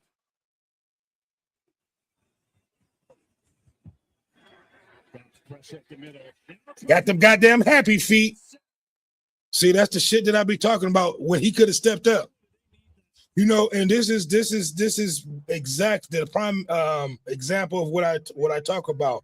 You can see he could have stepped up, but watch how his feet get happy versus him moving. That they're happy. He can't move. Step up in the goddamn pocket, or at least get rid of it and throw the ball away. You see, he had a chance to step up in that pocket. But you know, it is what it is, man. Hopefully the defense will go out there and play a little defense, and we'll get the ball back and have at it. You know, whoa. I need for you guys to like, comment, subscribe, and share. It helps the channel grow. I want to thank each and every one of you guys who have rocked out with your boy all season long, you know, all year long. You know, I want to wish everybody a happy new year, a happy 2026. You know, we just here, you know, watching our team, our Lions close out, man. You know, hopefully, hopefully they can close the season. Now y'all got to excuse me, I'm a little tongue twisted today. Hopefully they can close the game out, with a W. Hate Mile 313 said that penalty wasn't necessary. Man, listen, we always fighting against the goddamn referees, and that's something that needs to be said going into the off season. What the fuck is going on, with these referees in the Lions that last really 3-4 years? We get a lot of questionable calls that, when they go back and look at these calls that, these calls should have not been made. And some of these calls have cost us the game, or game-ending calls, I should say. But yeah, man, that last possession, that was a perfect example of why we need to, pretty much invest into, looking into another quarterback in an off season, because situations like that, when your quarterback cannot step up in that pocket and you can see them feet be happy than a motherfucker. That's what they call happy feet, where, pretty much the brain has shut down and you can't do anything. Them feet is happy. It's just like you can't escape from nothing. And that's what's going on. I see my camera went out a little bit out of focus. Give me 1 second. All right, there we go. I believe it's back in focus. But yeah, man, situations like that, and if you go back and look at some of the game tape on this, there was an opening for him to step up in that pocket and get rid of the ball, to step up and, give him a few more seconds to be able to find an open receiver, and those are things that I talk about Jared Goff and, the things that, that's why I say sometimes he has cement foot, because he will not step up at all. He'll take that sack before he steps up. So my thing, if you're not going to step up, just throw that motherfucker down the field to J-Mo, versus taking that sack. Because those sacks, man, are pretty much just, drive killers. But here we go, man. One epic weekend, the road to Super Wild card weekend coming up. And this is shit like this fucks your whole, your playoff wild card season up. Your team is out. It's like, damn near have you not even wanting to watch none of this shit. You kidding me?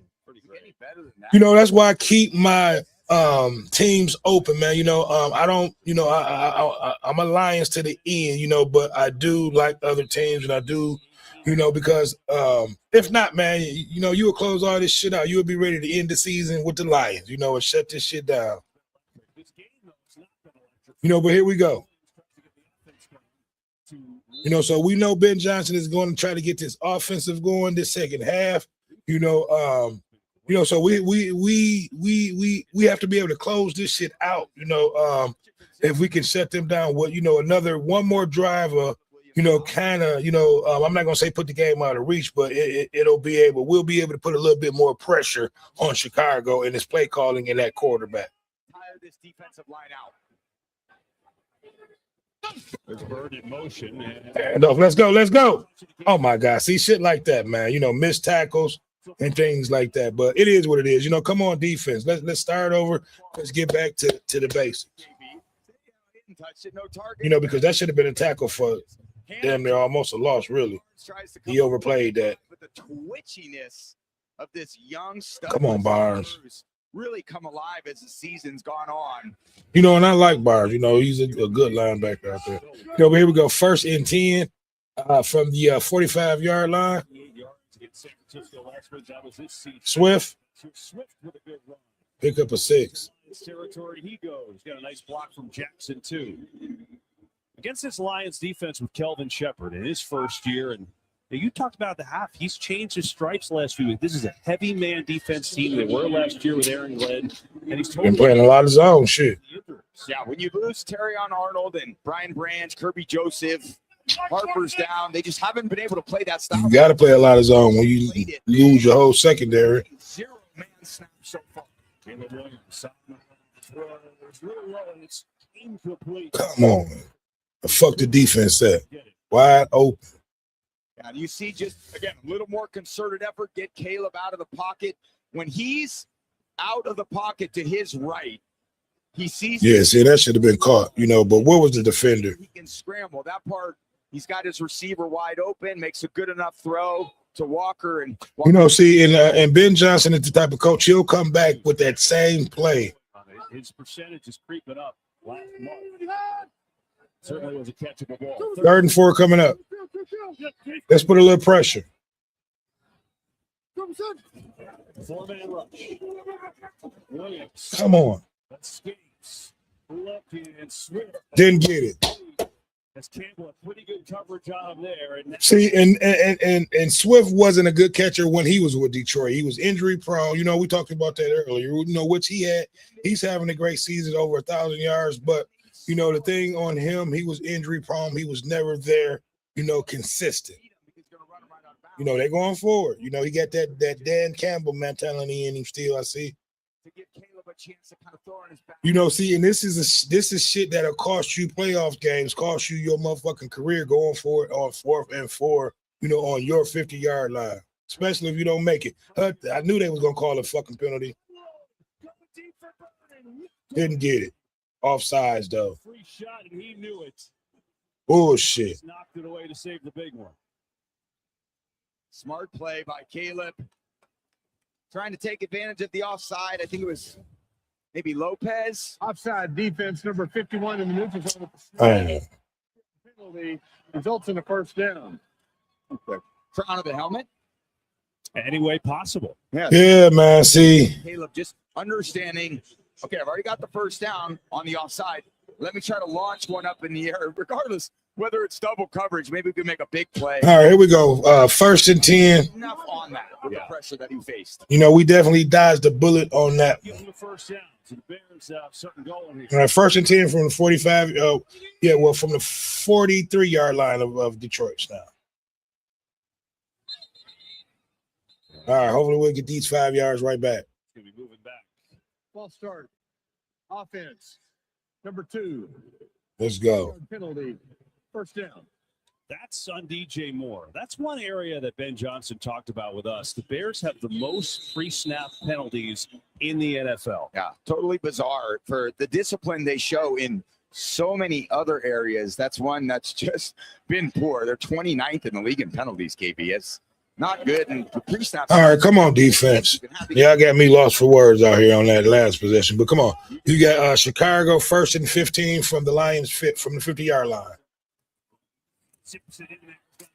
Wow.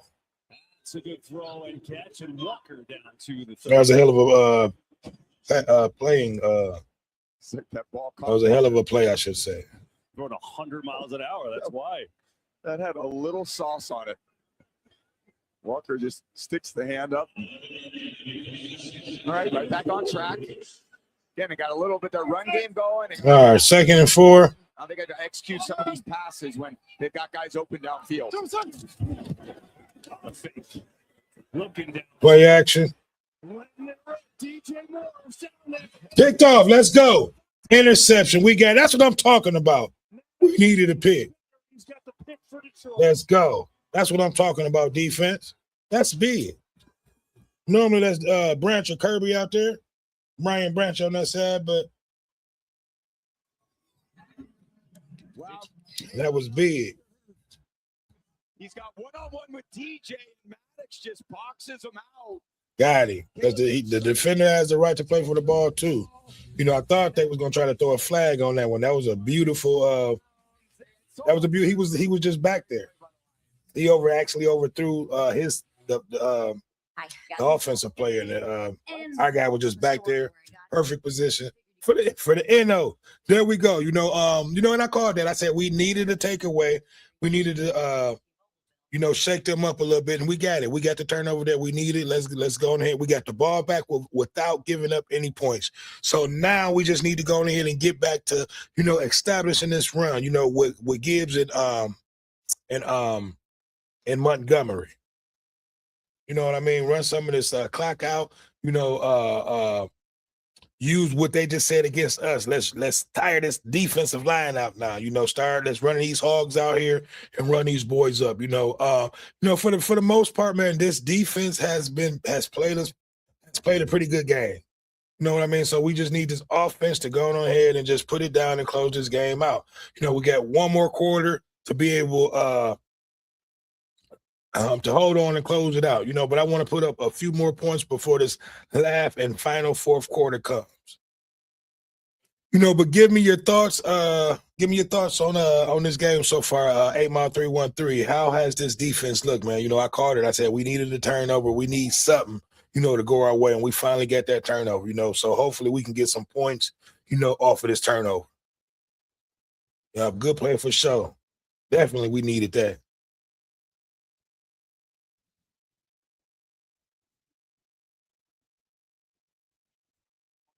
Who you like on the NFC? 8 Mile 313, and who you like out there on the AFC?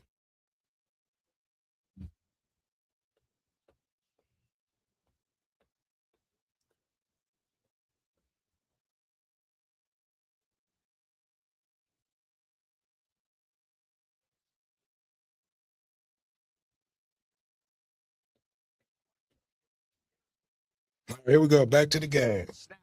They're trying to go. That was great defense. He was just back there. In one play, DJ Moore's the primary receiver. And in this situation, because the corner is underneath it and the safety's over the top, there's not much of a place for Caleb to throw it. He's trying to thread the needle, but Avante DB was burnt, but that safety was right there. So that is just great team defense. A corner. Now, come on, Gibbs. Let's bust this bitch open. So the Lions get it back. Good play. Good play. Good play. See, and I wish we run more plays like that, to not to just Raymond, but J-Mo, put J-Mo in positions, with plays like that, especially if you're not going to go deep to him.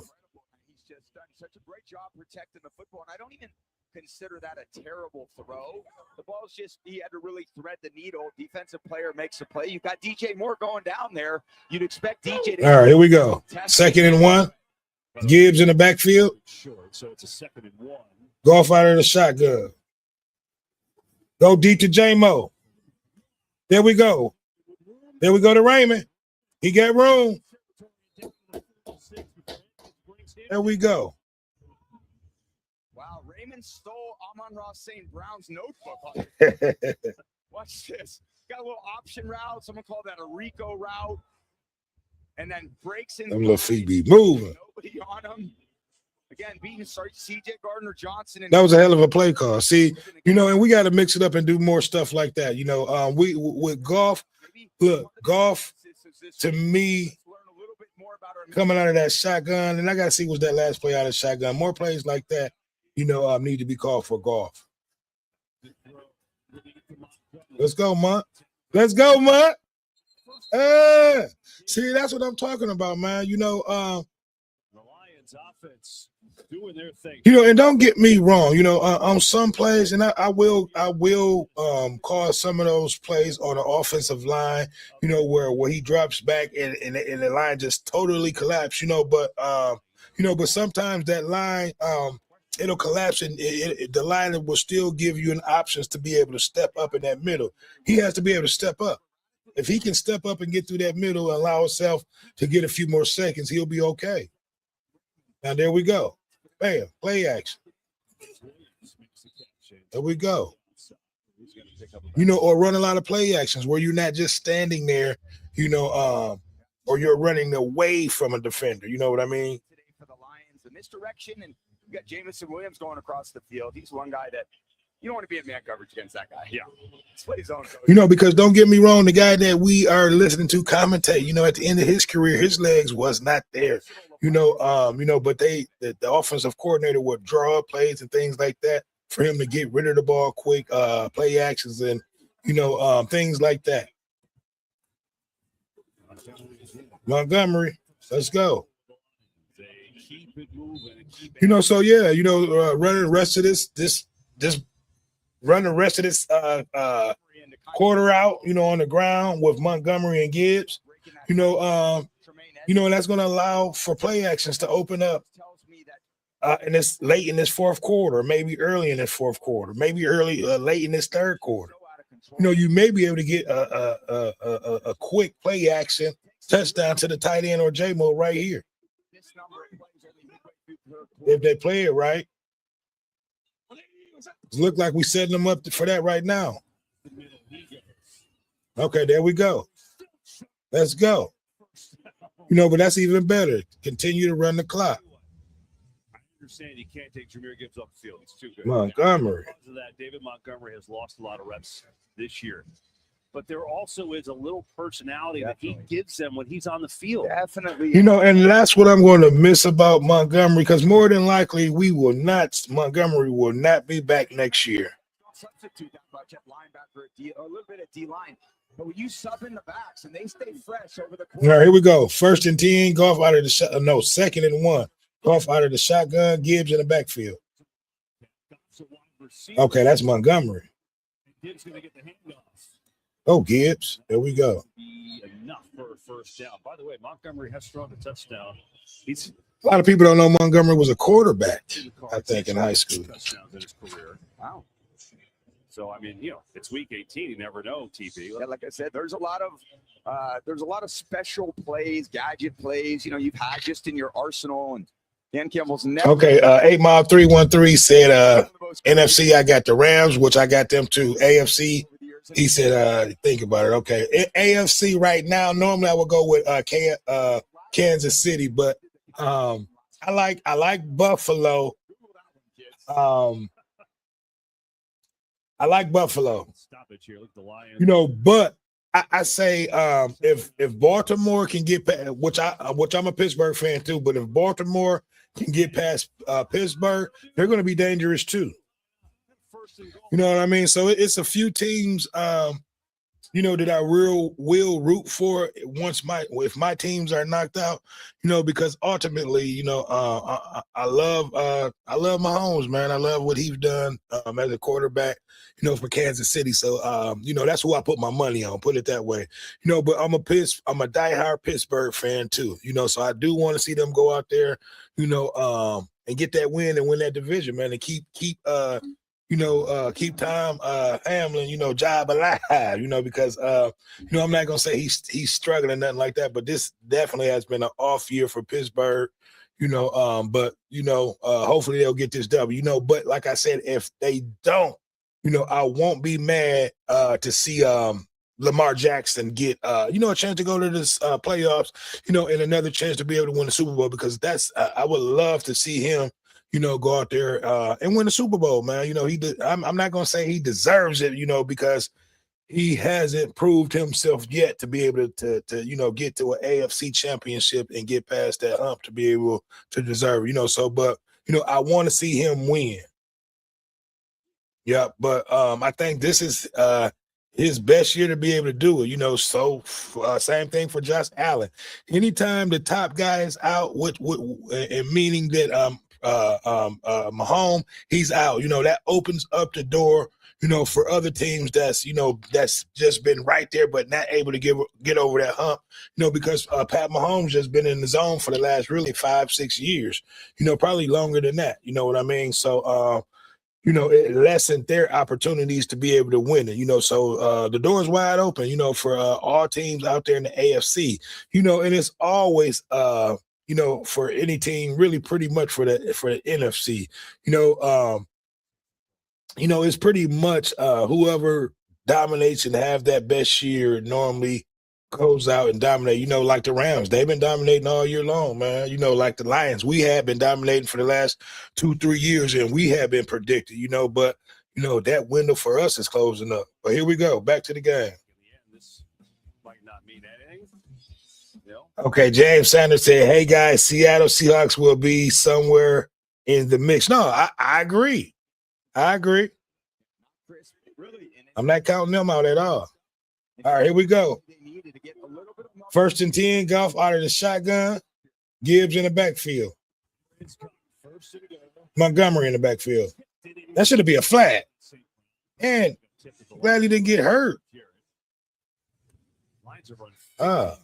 See, now we would get called, we would get a flag on that play. If that was us, I hope they show that play again. You know, but no, I agree. Seattle was right there, you know, but Seattle is still another one of those teams that really has not proved themselves to me. You know, they had a great regular season, but, you know, as we know, the playoffs is a whole different type of season.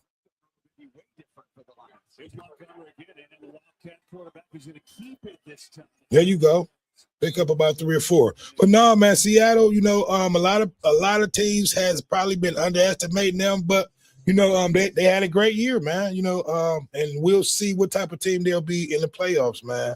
You know, that's just like I was saying with Chicago. That you got to prove it to me for me to believe in you. All right, 3rd and goal coming up. See, this is where we miss Laporte at. These guys are ready to go. 3rd and goal, 10th play of the drive. Goff floats one. What the fuck? J-Mo was not ready. See, and this is my problem with J-Mo. He dropped too many balls, especially last year. He not that many this year, but last year, oh my God, I could have strangled him. But that was on Goff right there. He wasn't ready. No, he looked and he touched the ball, but Goff didn't put it in the right place. You know, go for the points. You know, now Dan is playing football. Just before the half. This one just from 25 yards away. Low snap. Nice job on the hold there. I mean, I'm upset with that drive, but at least we got points out of it. Field goal for Bates. You know, so that makes it a 2-point possession. You know, really, I wanted that 3-point possession to make them work for this game. You know, right now they're still in striking distance. You know, but so far the team has played pretty good. James Sander also said no team in the league can hold the 49ers to 3 points for 4 quarters in San Francisco. San Francisco is going to be dangerous.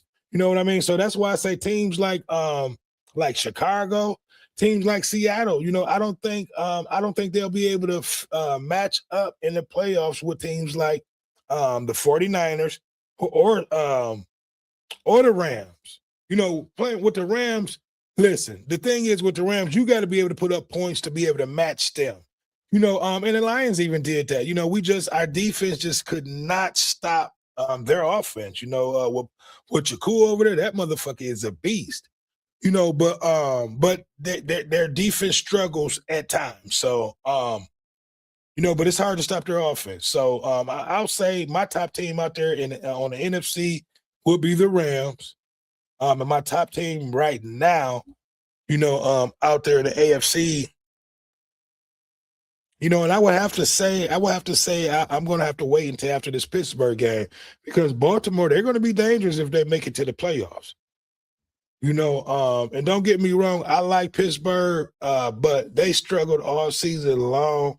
You know, and don't get me wrong, you know, any team can win it, has a chance in the playoffs, but you know, Aaron Rodgers, they just struggled a lot, you know, with him moving around in that pocket too. You know, and one thing about him, he will throw that damn ball up and won't give a fuck. He throws a lot of, you know, unnecessary picks, I think.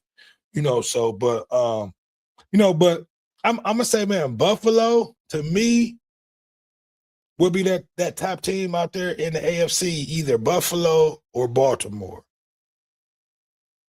You know, I'm not trying to count out, you know, Denver, you know, because they look good this year, but just not enough to impress me to be able to win it all. Look good today, obviously. Well, not great. They just haven't had any momentum plays, and all these games are kind of week to week. Obviously, the intensity will be ramped up next week regardless of who they play, and they'll have to come out and play their best game of the year.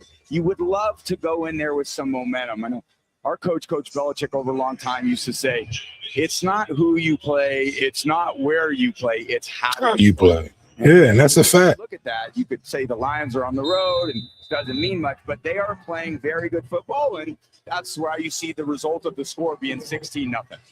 And that's you know, and we playing with a depleted secondary.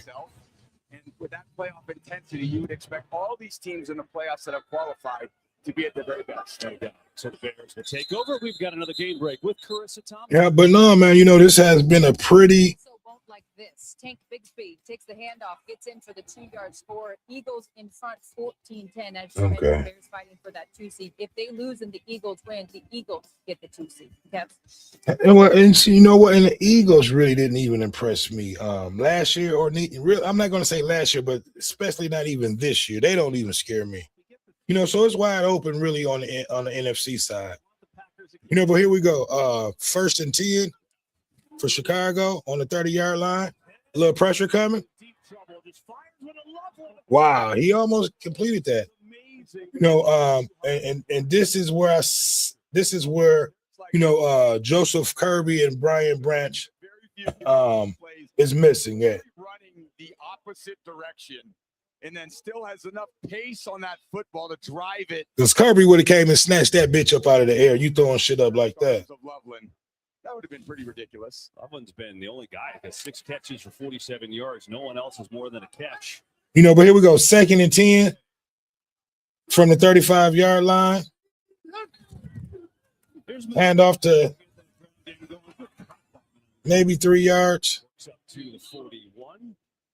Be a 3rd down and 4. Look, the Bears against the Lions. Well, this year it has not gone well. Their last lead against Detroit comes in years. 2023 is the last time they led. That's crazy. That is crazy. I mean, 7 quarters basically this year. The Lions have outscored them 68-21. Yeah, they've had their number as they should. The Lions. Yeah, and I was just getting ready to say that. You know, we've just had Chicago's number the last really few years. Earlier in week 2, we're so one-sided with the Lions over the Bears, but today, no one was really expecting the Bears to come out this flat. They're 1 of 7 on 3rd down. Here's Williams. Back drops it. First down, yeah. You know, it is what it is. His first catch today had that touch before. That went down as a run, and that goes for 10 and moves the chain. Yeah, that's the piss missile we're looking for right there. That is a hot one. And Burton's got to stick his fingers out there and try to catch it in the cold weather. Basically, a little double catch. Enough for the first down. Come on, Robertson. You got to put a little bit more pressure on these boys. But here we go. 1st and 10, he was able to pick up the first down from the 50-yard line. Now we got to clamp down. There we go. Maybe a pickup or 2. Oh, the ball is out, but it was ruled dead. You know, but we definitely need to put a little bit more pressure from our front 5. You know, on that offensive line and that quarterback. You know, I don't think we've gotten to him yet with a sack. We've gotten pressures, but I don't think we've gotten a sack yet. 57 yards today. Yeah, hemmed up by this big body. All right, here we go. 2nd and 7 from the 53-yard line. Blood pressure right there. Fuck is our DBs at? He dropped down and hit Burden, and that was a beauty and a good way to end this 3rd quarter. All right, see, now we don't let them get in the field goal range. So, you know, 4th quarter is getting ready to start up. This is when, to me, the game starts, you know, especially if it's close. So, you know, we've held tight thus far. The defense is, you know, held tight. You know, I can't expect for them to, you know, completely shut Chicago out. You know, they are a competitive NFL team. So, you know, when a team can totally shut you out and dominate, that just lets you know, what type of team you're dealing with. But, you know, this is the last final and 4th quarter. You know, I expect for, you know, Chicago to turn it up a little bit more. You know, they got a drive that's going on now. Now they are in field goal range. James Sanders made a comment. Are the Houston Texans on fire? Or are they a fluke? I'm not gonna say they are a fluke. They're just they're having a good season, and this is what I said about some of the teams that's out in the AFC. You know, they're having a good season. You know, because there's a lot of teams that's injured out in the AFC that they won games that they normally wouldn't win games against. So, you know, I can't blame it on them, you know, because they went out and won those games still.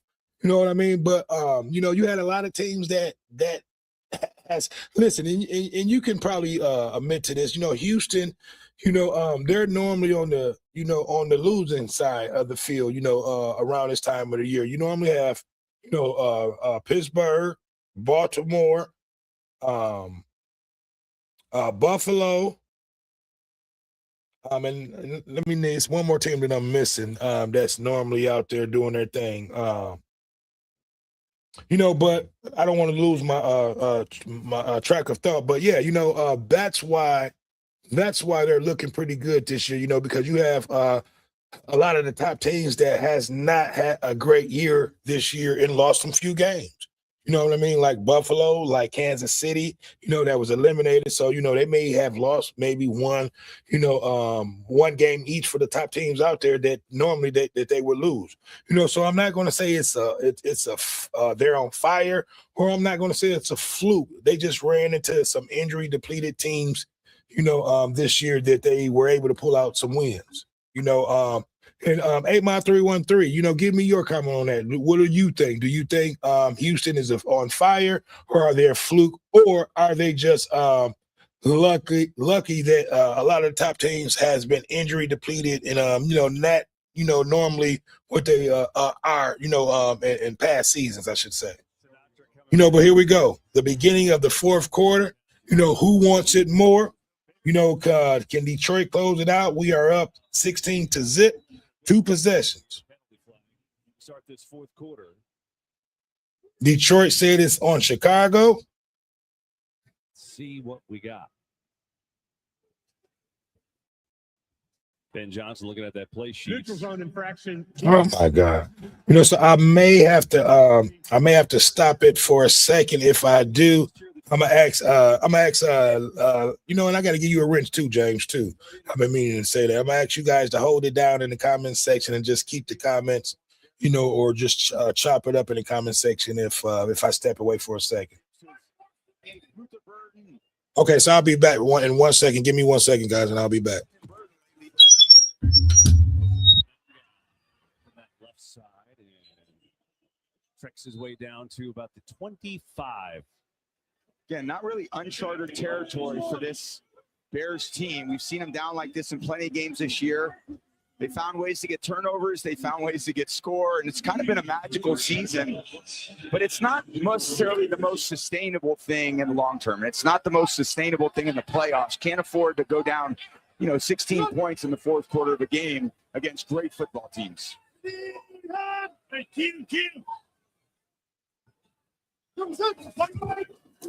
It's coming. It's blocked. Williams going. It's caught. Today Walker. Touchdown Bears.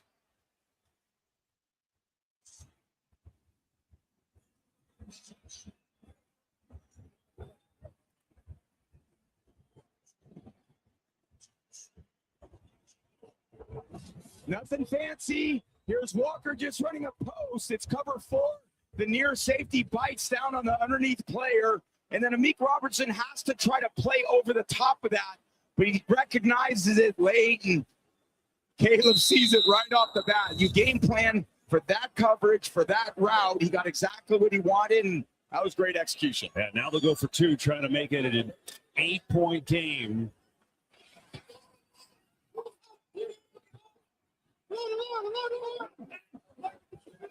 Expect Caleb to be rolling out one way or another, using his legs as a threat. It's Manunga at center. And the Bears wake up, and so does his crowd. On the board, it's a 1-score game. As today Walker's second career touchdown, and then Manunga says, let's go. Some life at Soldier Field. Plenty of time to go.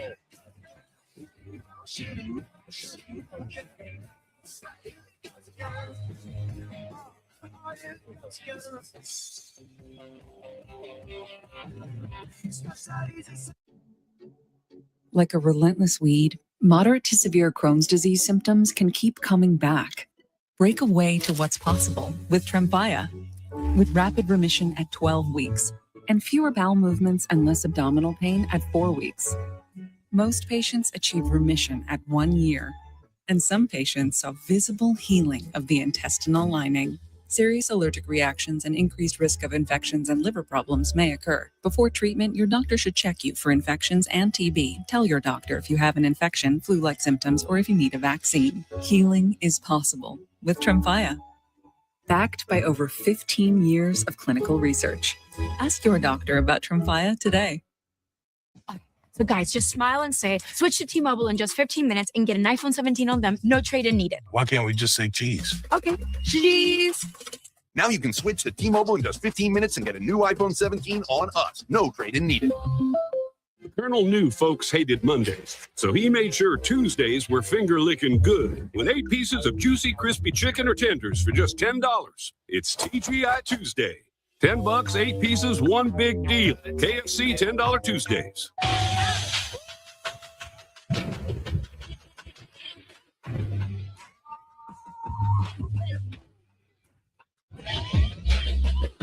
Big time, best time, all the time. Come seek the Royal Caribbean. Sucks you have to work on a Sunday. Does it though? How about dogs? Okay. I brought Peyton Manning. It's quitting time. Anything for Bud Light, the official beer sponsor of the NFL. Okay, I'm back, dog. My bad. Okay, I see. My dad said that field. Okay, that was an old one. James Sanders said until they meet the Rams, the Seahawks, the Eagles, the Bills, and the Bears, the Broncos, and the Patriots. Okay, here we go. Do some. Now, this safety, Maddox, should not come down on a route that's only 5 yards. He needs to support his corner a little bit more on that post. Robertson really doesn't have. We gave up the touchdown. Usually Okay. Safeties need And they went for the 2. to run about 10 yards deep. Okay, so that's what I missed. He had a little underneath coverage help. Okay, so this has turned into a ball game now, fellas. Yeah, excuse me, I'm a little out of breath. I had to run outside and grab these groceries. Still a lot of football left. One-score game, got a little action here. It's Tom Kennedy on the return and up across the 30. We just got to come right back down. Next Gen Stats powered by AWS. Jared Goff has done great facing pressure. Yeah, and this is not an area where Goff gets. And I agree with you saying, James, if you were talking about the comment that we left off on before I had to leave out.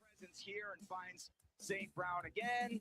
And then this one, he drifts away from the pressure. Now he feels the pressure by the. And these are things that Goff has to do to be successful. Can't stand there in that goddamn pocket like a statue. Pocket, using that lateral agility to buy himself a little bit of time. And again, when he's got And he has to be able to step up, too. AWSAI, how the NFL runs. Here we go. 1st and 10 from the 30. Blitz coming. Goff to Raymond, who's wide open and sprints. Right back. Let's come right back. That's a pretty good response. They're going to put There we go. midfield for Raymond with a 19-yard gain. Yeah, here's Raymond one-on-one, more man coverage, which the Bears have kind of struggled with. He's got Johnson in his back. See, and that's what he got to do. He can't stand there and let that fucking linebacker come and hit him, and take that safety. Get rid of it. Again, this team leads the NFL in yards after catch because of moves like that. All right, here we go. 1st and 10. Goff out of the eye. Gibbs in the backfield. From the 50.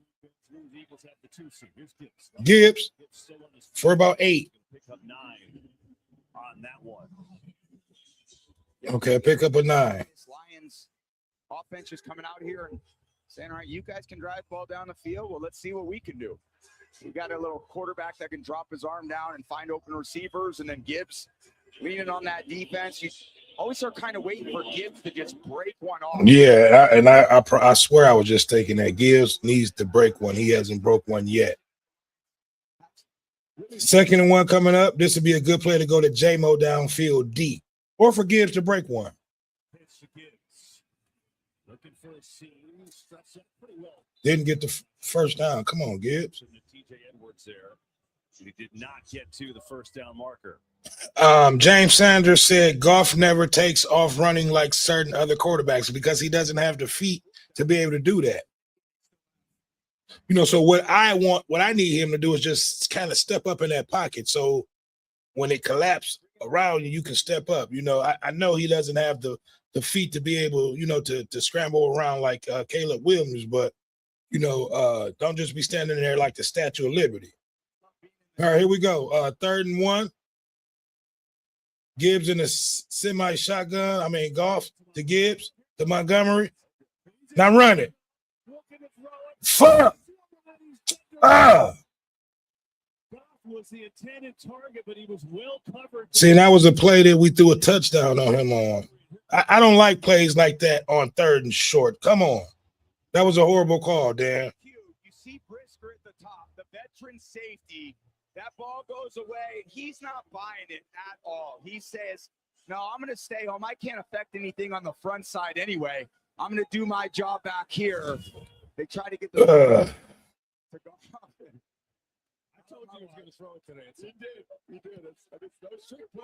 Yeah, see, yeah, and 8 Mile 313 said, damn, I agree.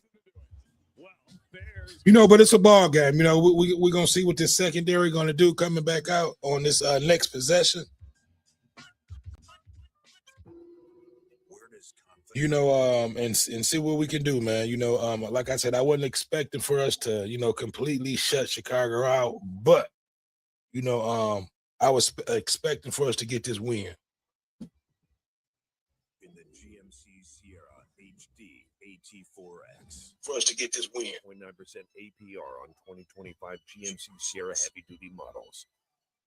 Okay.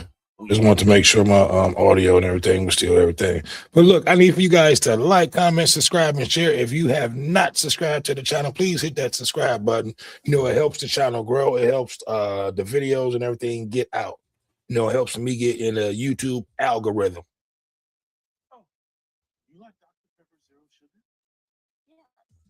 Man, look, 8 Mile 313 said we really need to look at another offensive coordinator. Oh, most definitely. Dan cannot continue calling these plays, and I'll be honest, ever since he took over with calling the plays, we went on that downward spiral of winning, losing, and then just a lot of our plays, man.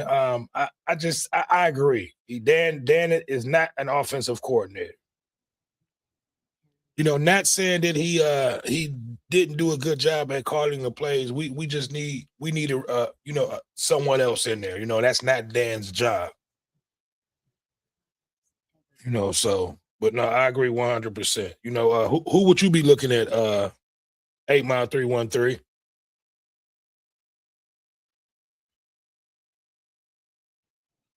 And that's the thing.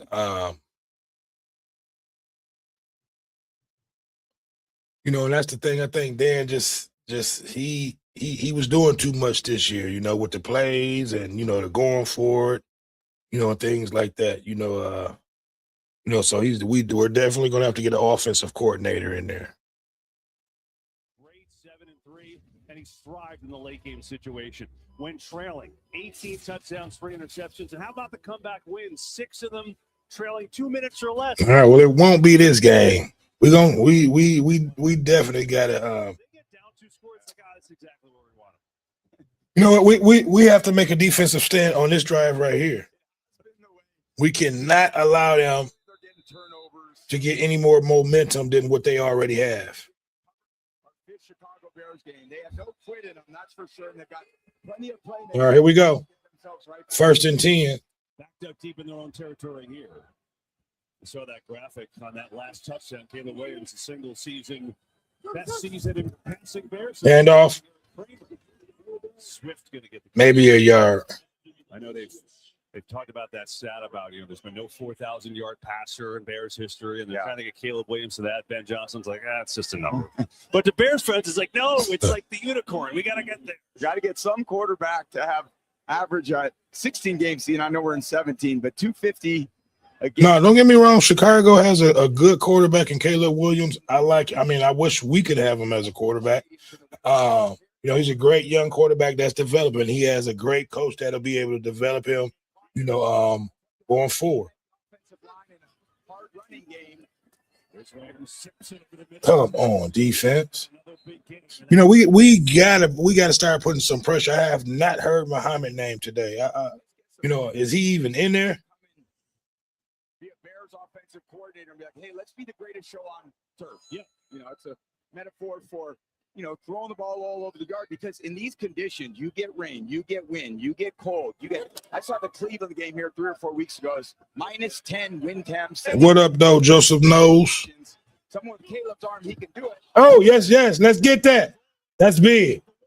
Sands in and looks as well as he can throw it. That was pretty good. Man, I wish we would have had. See, listen, if we would have had some pressure back there, that would have been a hell of a sack, or maybe even a safety. They have a case there. Well, he was in the pocket. And that should, and that should be intentional. Doesn't matter. It looked like Luther Burden was in Okay, there, baby. and I think that's a good no call for grounding. Yeah, within probably 10 or 12 yards. Ball just goes over his head. Great job by Caleb, not panicking and then having the wherewithal to see. All right, here we go. 2nd and 10. Receivers was that was very athletic play by Caleb. Yeah, could have been a disaster. Instead, it's 2nd and 10. Here comes Aiden Hutchinson. Come on, Hutch. Come on. It's on the run, and it's incomplete. Hutch a big boy out there. It was in hot pursuit as well. Yeah, they just had a ton of crossing routes today. Guys going from the right side of the field to the left side of the field and vice versa. And in zone coverage, which the Lions are playing much more of today, they're just running from one zone into the next zone where there's a Lions defender. So Caleb just isn't quite comfortable with what he's seeing out there and get him out of the pocket. And again, All right, here we go. 3rd and 10. solid defense against the strengths of what so many teams have faltered against the Bears doing.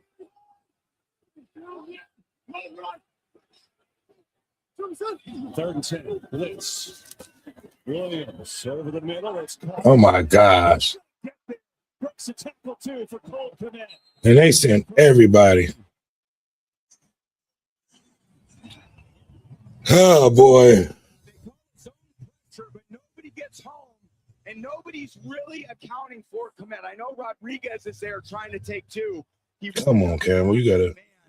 But because the pressure doesn't get home, Caleb can just kind of ID the coverage, sees his receivers running. All right, come on. We need a turnover right here. Being an easy pitch and catch. Yeah, Cole Kmet.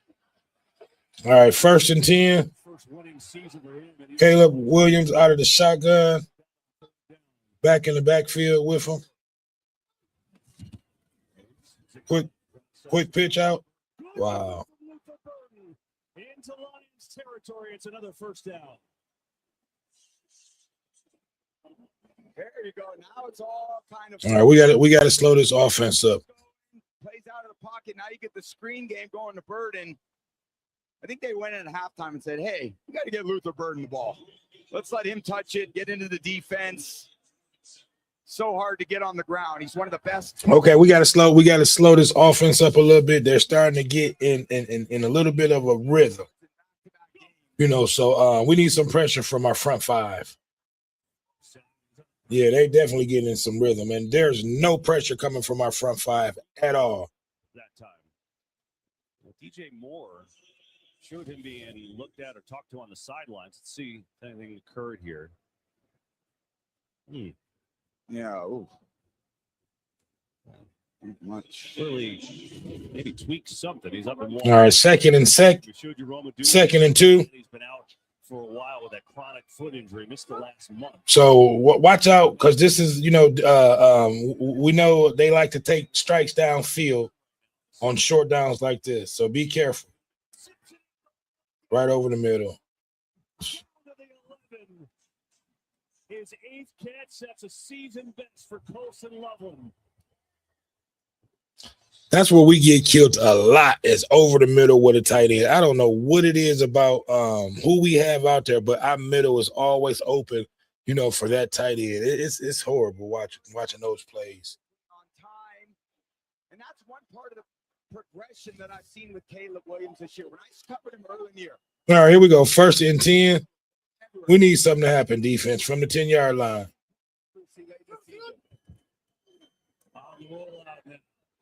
Looking. Now he's just going to take off and run, but it was pretty well played by Derek Barnes there. Good defense, Derek Barnes. Yeah, man. Look, we have to hold him to a field goal. You know, I'll be happy with that. As the QB should. You know, because they've taken a lot of time off this clock with this drive right here. You know, so you know, if we can hold him to a field goal, that would be big. You know, because they still would have to go for the 2 to be able to tie it up.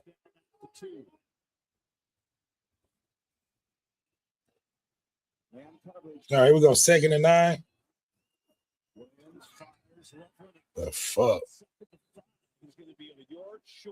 So be a 3rd down and 1. All right, 3rd down and 1 coming up. What do you do? What do you do? 8 Mile 313. Do you try to stop the run? You know, because I know this is 2-down territory for Chicago. When you stick your face in there and block defensive ends, Really, that's 3rd and like 2. That's a long ass one. Excuse me. All right, here we go. A fake. Should be holding. At least for now. Let's see what the penalty is. And it looks like it's going to be on Detroit. Oh my gosh. Here they go with these whole ass penalties.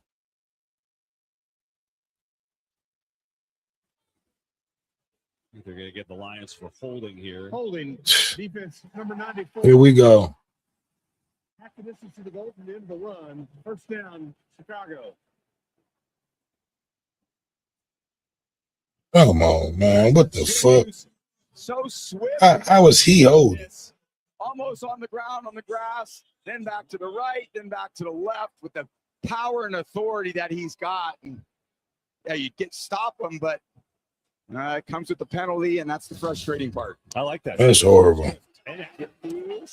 Really nice. Richie Swift. First and goal for the Bears. All right, here we go. First and goal. Williams goes in zone. He's caught. Loveland. Touchdown. Horrible fucking defense.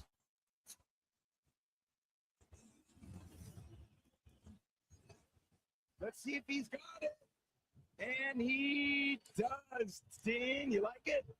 I like it. Hands underneath. He's in back. That's horrible defense. Yeah, great job just kind of creating a void in that space with the corner route. Loveland kind of leaks behind it.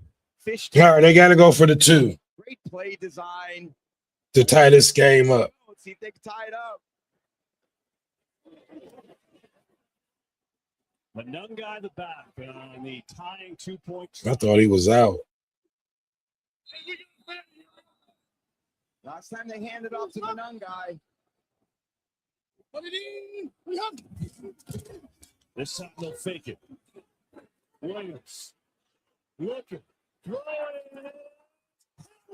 That's bullshit. We're tied in Chicago. That's horrible. Oh boy, the defense has held up thus far until now. So look, we're gonna leave it up to the offense. The offense needs to come out on this drive, score, and then put the pressure back on Chicago. The defense, like I said, they have done. They've held Chicago, until this fourth quarter.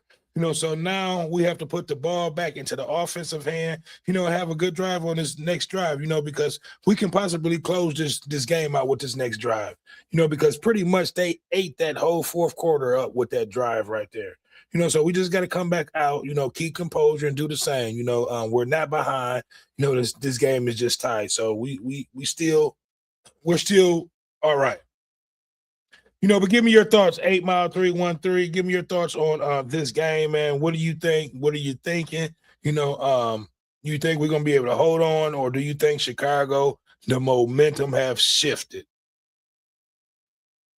But like I said, man, we got this last drive coming up. Hopefully, we can close it out right here and end the season with a W. Because this defense has held up thus far, all the way up until now. It's a tie game. They played a pretty decent game thus far. Like I said, that middle, they've been killing us with this fucking tight end.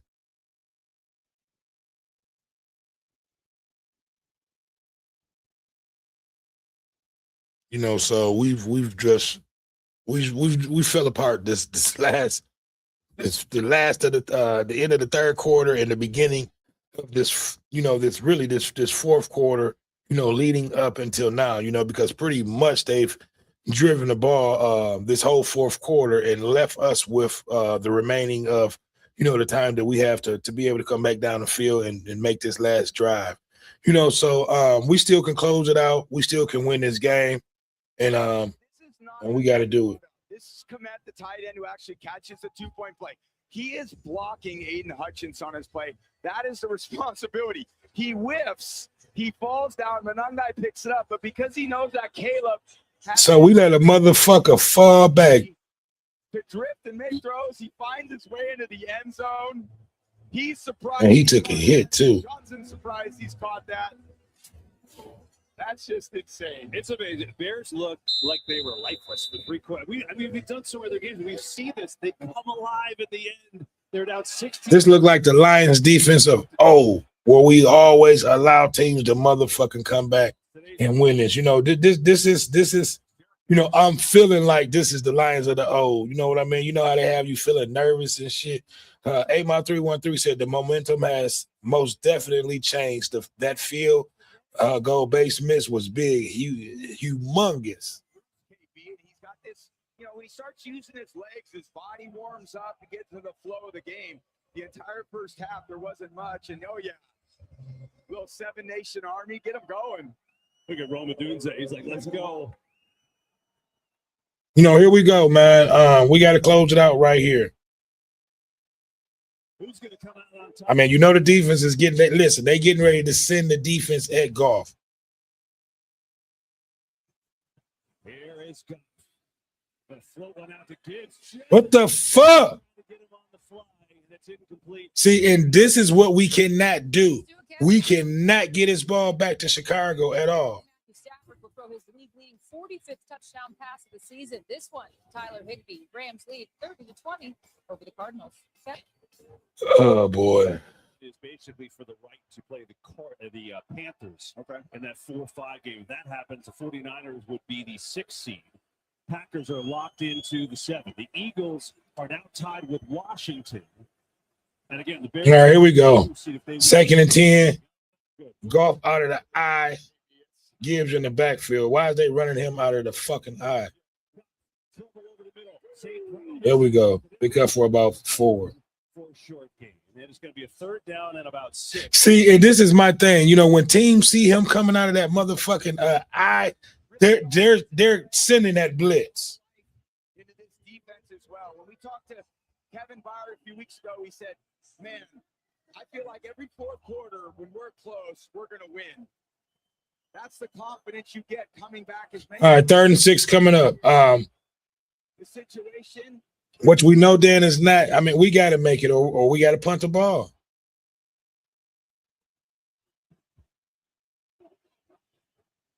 It's loud there. Let's go. Let's go, J-Mo. Oh, he's still gone. Let's go. We needed that. Haven't heard his name all day. Yeah, they call it one Robert. The safety's deep in the help, so they throw it underneath the sticks to Williams, and there's nobody in the league that can stay with him. He's too fast horizontal. This is your help in the deep middle, so they throw it to the short middle. Good quarterbacking by Goff, and then putting Williams on. Good catch, J-Mo. Fast little under route. Some people call it All right, let's go. Catch it. Touchdown for Burns. See, now here's that fullback in the way, Lonnie. Okay, good run, man. You know, and this is what I was talking about. We can end this game on this drive. There's no need to be in a rush. You know, make Chicago, make them earn this game. You know, we have no reason to be in a rush. This game is tied. We have 2 timeouts left with plenty of time, plus the 2-minute warning. You know, so we still can even run the ball. There we go. There you go, Gibbs. There you go. Now they say maybe a little bit short, at least on the near side. That's okay. You come right back with a run. How the fuck he moved the ball all the way back there? No, okay, here we go. 3rd and 1. You come right back with a run, keep this clock running. You know, because meaning that you can come right back on 4th down with another run. We need a tush push. There you go, Gibbs. Let's go. You know, so we are getting close to being in field goal range. We missed a 54-yarder. You know, we are outside. So you know, let's get in field goal range. Let's worry about that. Let this clock continue to run. Make them use all 3 of their time outs. So keep running this ball. Okay, got Montgomery. So we're gonna keep running, pound this ball out.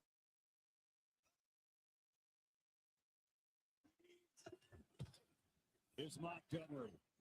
There we go. There we go. There we go. You know, it's like I feel like I should be out there calling these goddamn plays. Yeah, he should have stayed in bounds. That's where he fucked up at. You know, but you know, because you want Chicago to use their timeouts. It bounces outside. I'd love for him just go on the ground and run it down to the Yes. warning. Not the best. Okay, so this is a play I think they need to go deep to J-Mo. Sound like they going to J-Mo. I heard them say J-Mo.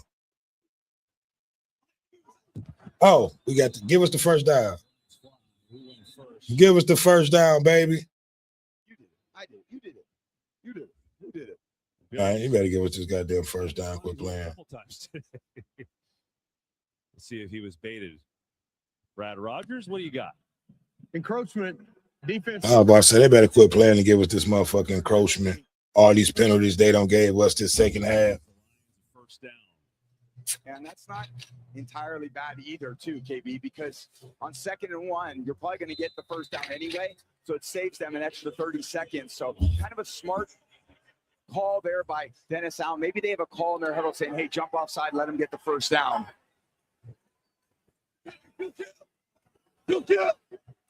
All right. I would throw it down deep to J-Mo. Or come back with another running play. What the fuck is he doing? He's covered well by DeMarco Jackson, who read it. Stops the clock though. 2:20. Yeah. Again, clock is, is still a factor for both teams. Right. But the Lions are in perfect position to run the clock down. Exactly. Why the fuck is you not running the ball? High percentage pass that was covered well, so you got to dirt it. You want to run this thing down with as much. See, now we got, I mean, we're not into, oh, you know what? We are. We got to run this goddamn clock. We already in field goal range. 2nd and 10. They want Gibbs as a long receiver here. Flips the other side of the field. This miscommunication. What the fuck? St. Brown was running a different route, and the clock stops again in 3rd and 10.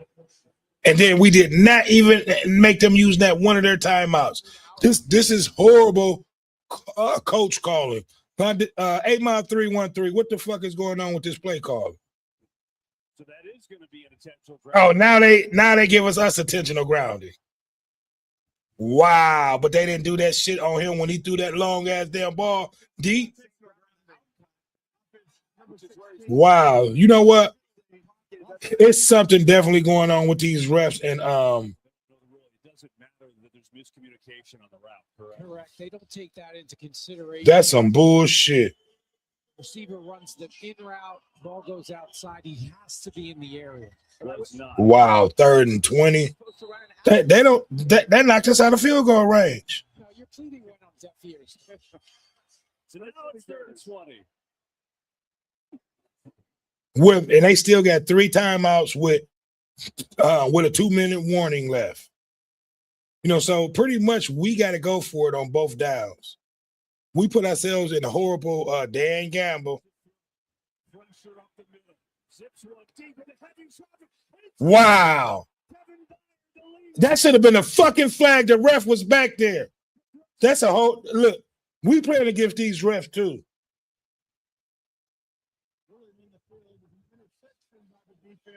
But no flag. They do it better than anyone. That's horrible, bro. His 7th. Here's St. Brown running down the middle of the field, and there's just nowhere to throw that ball. Edwards gets possibly his finger on. Couldn't quite tell from that angle, but Let me see. Window throw going for. Oh, yeah, hell yeah. He definitely was touched. They would have called that shit on us. It's horrible, bro. Who preaches the ball, interceptions everywhere he's gone. Oh, yeah. What a great shot. He's fired up too. Now we got to rely on this motherfucking injury depleted defense. We didn't make them use no timeouts. Oh my God. Nearly picked off by Davenport. Wow. Simply incomplete. You know, and the thing to me is on that possession, 8 Mile 313, we didn't make them use any time fucking outs. Rookie receiver Burden. Oh, that should have been called. Not quite the execution they needed. And again, that ball's Come on, defense. that ball's just jumping up on you so quick. So when you get a fastball and you're running in at it, You know, we get no motherfucking calls from these refs. Now get his ass. We sent everybody. Not yet. Do that same call. Call the same fucking play. Call the same penalty. That's the same fucking penalty. No one's there. Caleb Williams is pleading his case. yeah, great pressure. There it is. Right. Throw that bitch. The same exact. Same shit, bitch. Yeah, you're inside that. That's the shit that just killed us. Action fake. Great rush over the top of Dahlman. Down. And just nobody in the air. That's the same exact bullshit. You got to throw that shit. It's worth it if you're the quarterback to throw it anyway, because you're going to get sacked. Right. So it's just maybe you take a shot to throw it away. You just never want to. Yeah, and I put them in third and fucking forever. Now, you see what I'm saying? Now, this is the shit that I'm talking about. Now they in the same position. So we should get good field position out of this.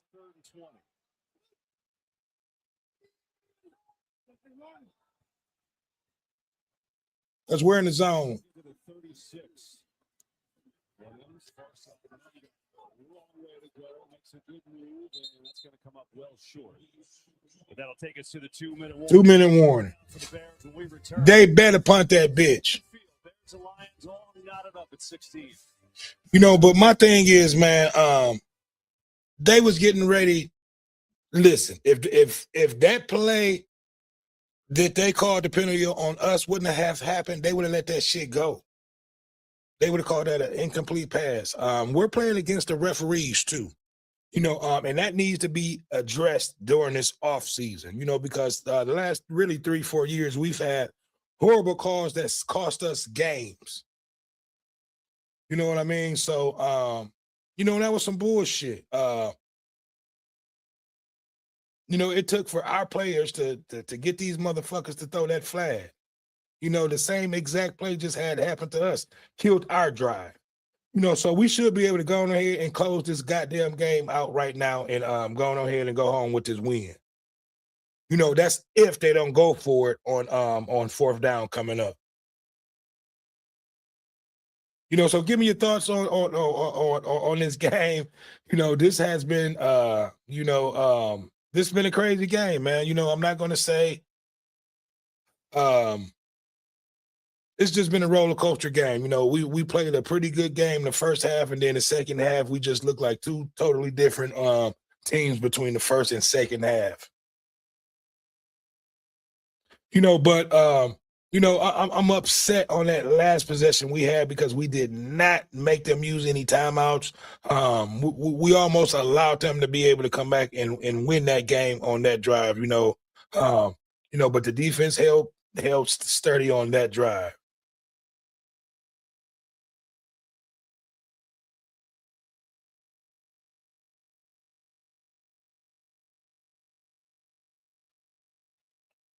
All right, so here we go. The game is back. You know, like I said, we need to go ahead and close it out with this run. We should, depending on if they go for it or not. We about to see. You know, but you know, because field goals, we are playing outside, and like I said, base, man, he's been shaky all year long. We just haven't had a great year all year. James Sanders said the referees, some of us call them zebras, which I call them zebras too. You know, they control. I meant somebody made a comment. He said the zebras, they control about 90% of these games. I agree 100%. Hey, my 313 said Dan Gamble cost the Lions more games than the refs. He's managing the time poorly again. I agree. All right, here we go. At least they putting it. All right. A return. Tries to sprint to the opposite side. Let's go. No flags. All right, there we go. But yeah, that was a horrible fucking call. I mean, horrible calls on that last possession that we had. We didn't make them, call any timeouts, so it left them with, 3 timeouts plus the 2-minute warning, so now we have a chance to close the game out. What do you do? What do you guys do from here? Do you run? Well, no, you actually in a position. We still have 2 timeouts. They still have all 3 of their timeouts. So they're going to be calling timeouts. So pretty much you have to pass now. And as it stands right this second, play Philly. Here are the Lions. Hey, come out with a run. Come on, Gibbs. There you go. Let's go. Okay, so now we got to make them. So now they're using their timeout. So, come back. What do? Come back with another run. I say continue to pass, because they want you to be able to run, so now the time is the essence. We definitely now need to get a field goal range because now which we'll be able to use the Chicago timeout. So we just got to get first downs. We're probably about 30 yards out of field goal range. 2nd and 1 coming up. The Lions on the 45-yard line of Chicago. Back up the middle. Got the first. So there we go. So now Chicago is probably going to use another one of their timeouts. Yeah, there's an injured bear, I believe, on this play. CJ Gardner-Johnson, I think, KB. Yeah, that's cause of that. It's going to be a timeout to the Bears, but obviously concern for Gardner-Johnson, who they signed. So what do? You keep meaning that we're maybe about 20 more yards in field goal range. Chicago still has 2 timeouts. So yeah, I say continue running the ball, force them to use all their timeouts, and just get in field goal range. That's it. Close the game out. He's okay. Injury timeout in Chicago. 40 seconds left. Okay, so as we go to an injury timeout, give me your thoughts, give me your decisions on what would you do? 8 Mile 313. Would you continue to run the ball, make Chicago use both of their timeouts, and then just try to get in field goal range and win it that way? So give me your thoughts on how you would end this game. 8 Mile 313, and give me your thoughts too, James Saunders. But yeah, man, the Zebras, they control these games, and it shouldn't be that way. The refs should not be able to consider. It shouldn't come down to the refs considering these games or deciding these games, I should say. James Sanders said all Detroit need to do is get in field goal range and keep getting first down. Yeah, I said that, and eating the clock up. Don't need no overtime. I agree. Because if we were to go in overtime, it's probably not going to fare in our decision. Because you got to look at it. You got to look at it like this. They're giving us a chance to try to win this game. If we don't close it out, then then it was our fault to not be able to close it out and win this game. And this is what I was talking to Big Hen about. I'm like, Chicago is a good team, but they won't be able to compete against the top tier teams, because they're barely competing against an injury depleted Detroit team, offense, and I'm gonna say a little bit. I mean, defensively, and we're missing a few key players, on offense. But here we go. Today with an illness. So 42 seconds left. 16 all. The Lions are out of the playoffs, playing for pride. Bears trying for the 2 seed here. Lions have it. 2 timeouts for each squad left and a 1st and 10. And realistically, you're about 15 yards from the field goal. Like 15 yards, 20 yards to feel really comfortable. Yeah, so keep running the ball, force Chicago to use their timeouts, so you don't have to really worry about the clock. There we go. There we go. Now we're in field goal range. Yep. Now that's ball game. Ball game. Now that's how you win a game. basically run it down to the end. It's just a little drift concept. Hey, my 313 said I agree with James. There we go. That's ball game. That's all we needed to do is continue to get first downs, like James said, and that right there ended the game. You know, St. Brown had a hell of a game today. This might have been a career. I'm not going to say a career games in yards, but maybe a career game in receptions because he's got a lot of receptions this game. 330 yards. St. Brown 139. They came to play. You think this game didn't mean a lot to them? You know, now all we need is Jake Bakes to be on top of his shit. In field goal range right now. Yeah. Get in that winning victory formation, baby. They like to make it a little easier with Gibbs. Hold on, Gibbs. Maybe two. Yeah, hold on, baby. Yeah, so just run the ball down. That's it. Bears know that they may not even use this last time out. Wow.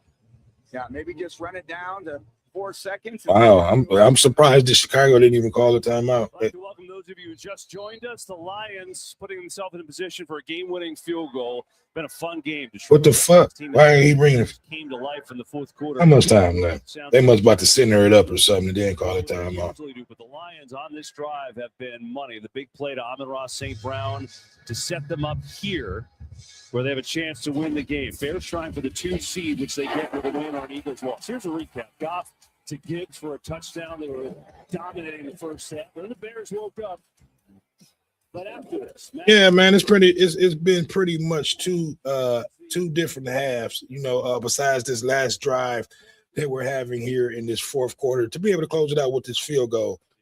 I think we snap it one more time and try to win it. Yeah, maybe just try to hand us off the center of the ball. Gibbs will get off the left side. All right, there we go. Because I'm wondering, like, what the fuck? And that'll be the timeout the Lions need. There we go. So, you know, great way to win this game. Great way to close it out. You know, we kept our composure. We did not panic. And we were able to come in here and beat this good Chicago team. You know, I'm not going to say great, you know, because, like, to me, they're just a good team that's, you know, trying to prove themselves. You know, so now they're going to be stumbling going into the playoffs, you know, on a bad note. In front of your own home crowd, you saw the momentum shifted today with the Bears when they got a little momentum there in the fourth quarter, kind of stormed back. This game means a lot. Lions really. You know, I mean, Jake's been shaky all year, but, you know, this is definitely, you know, they were saving their last timeout for this, I believe. Yeah. So they're definitely about to use this timeout to try to put some ice on them.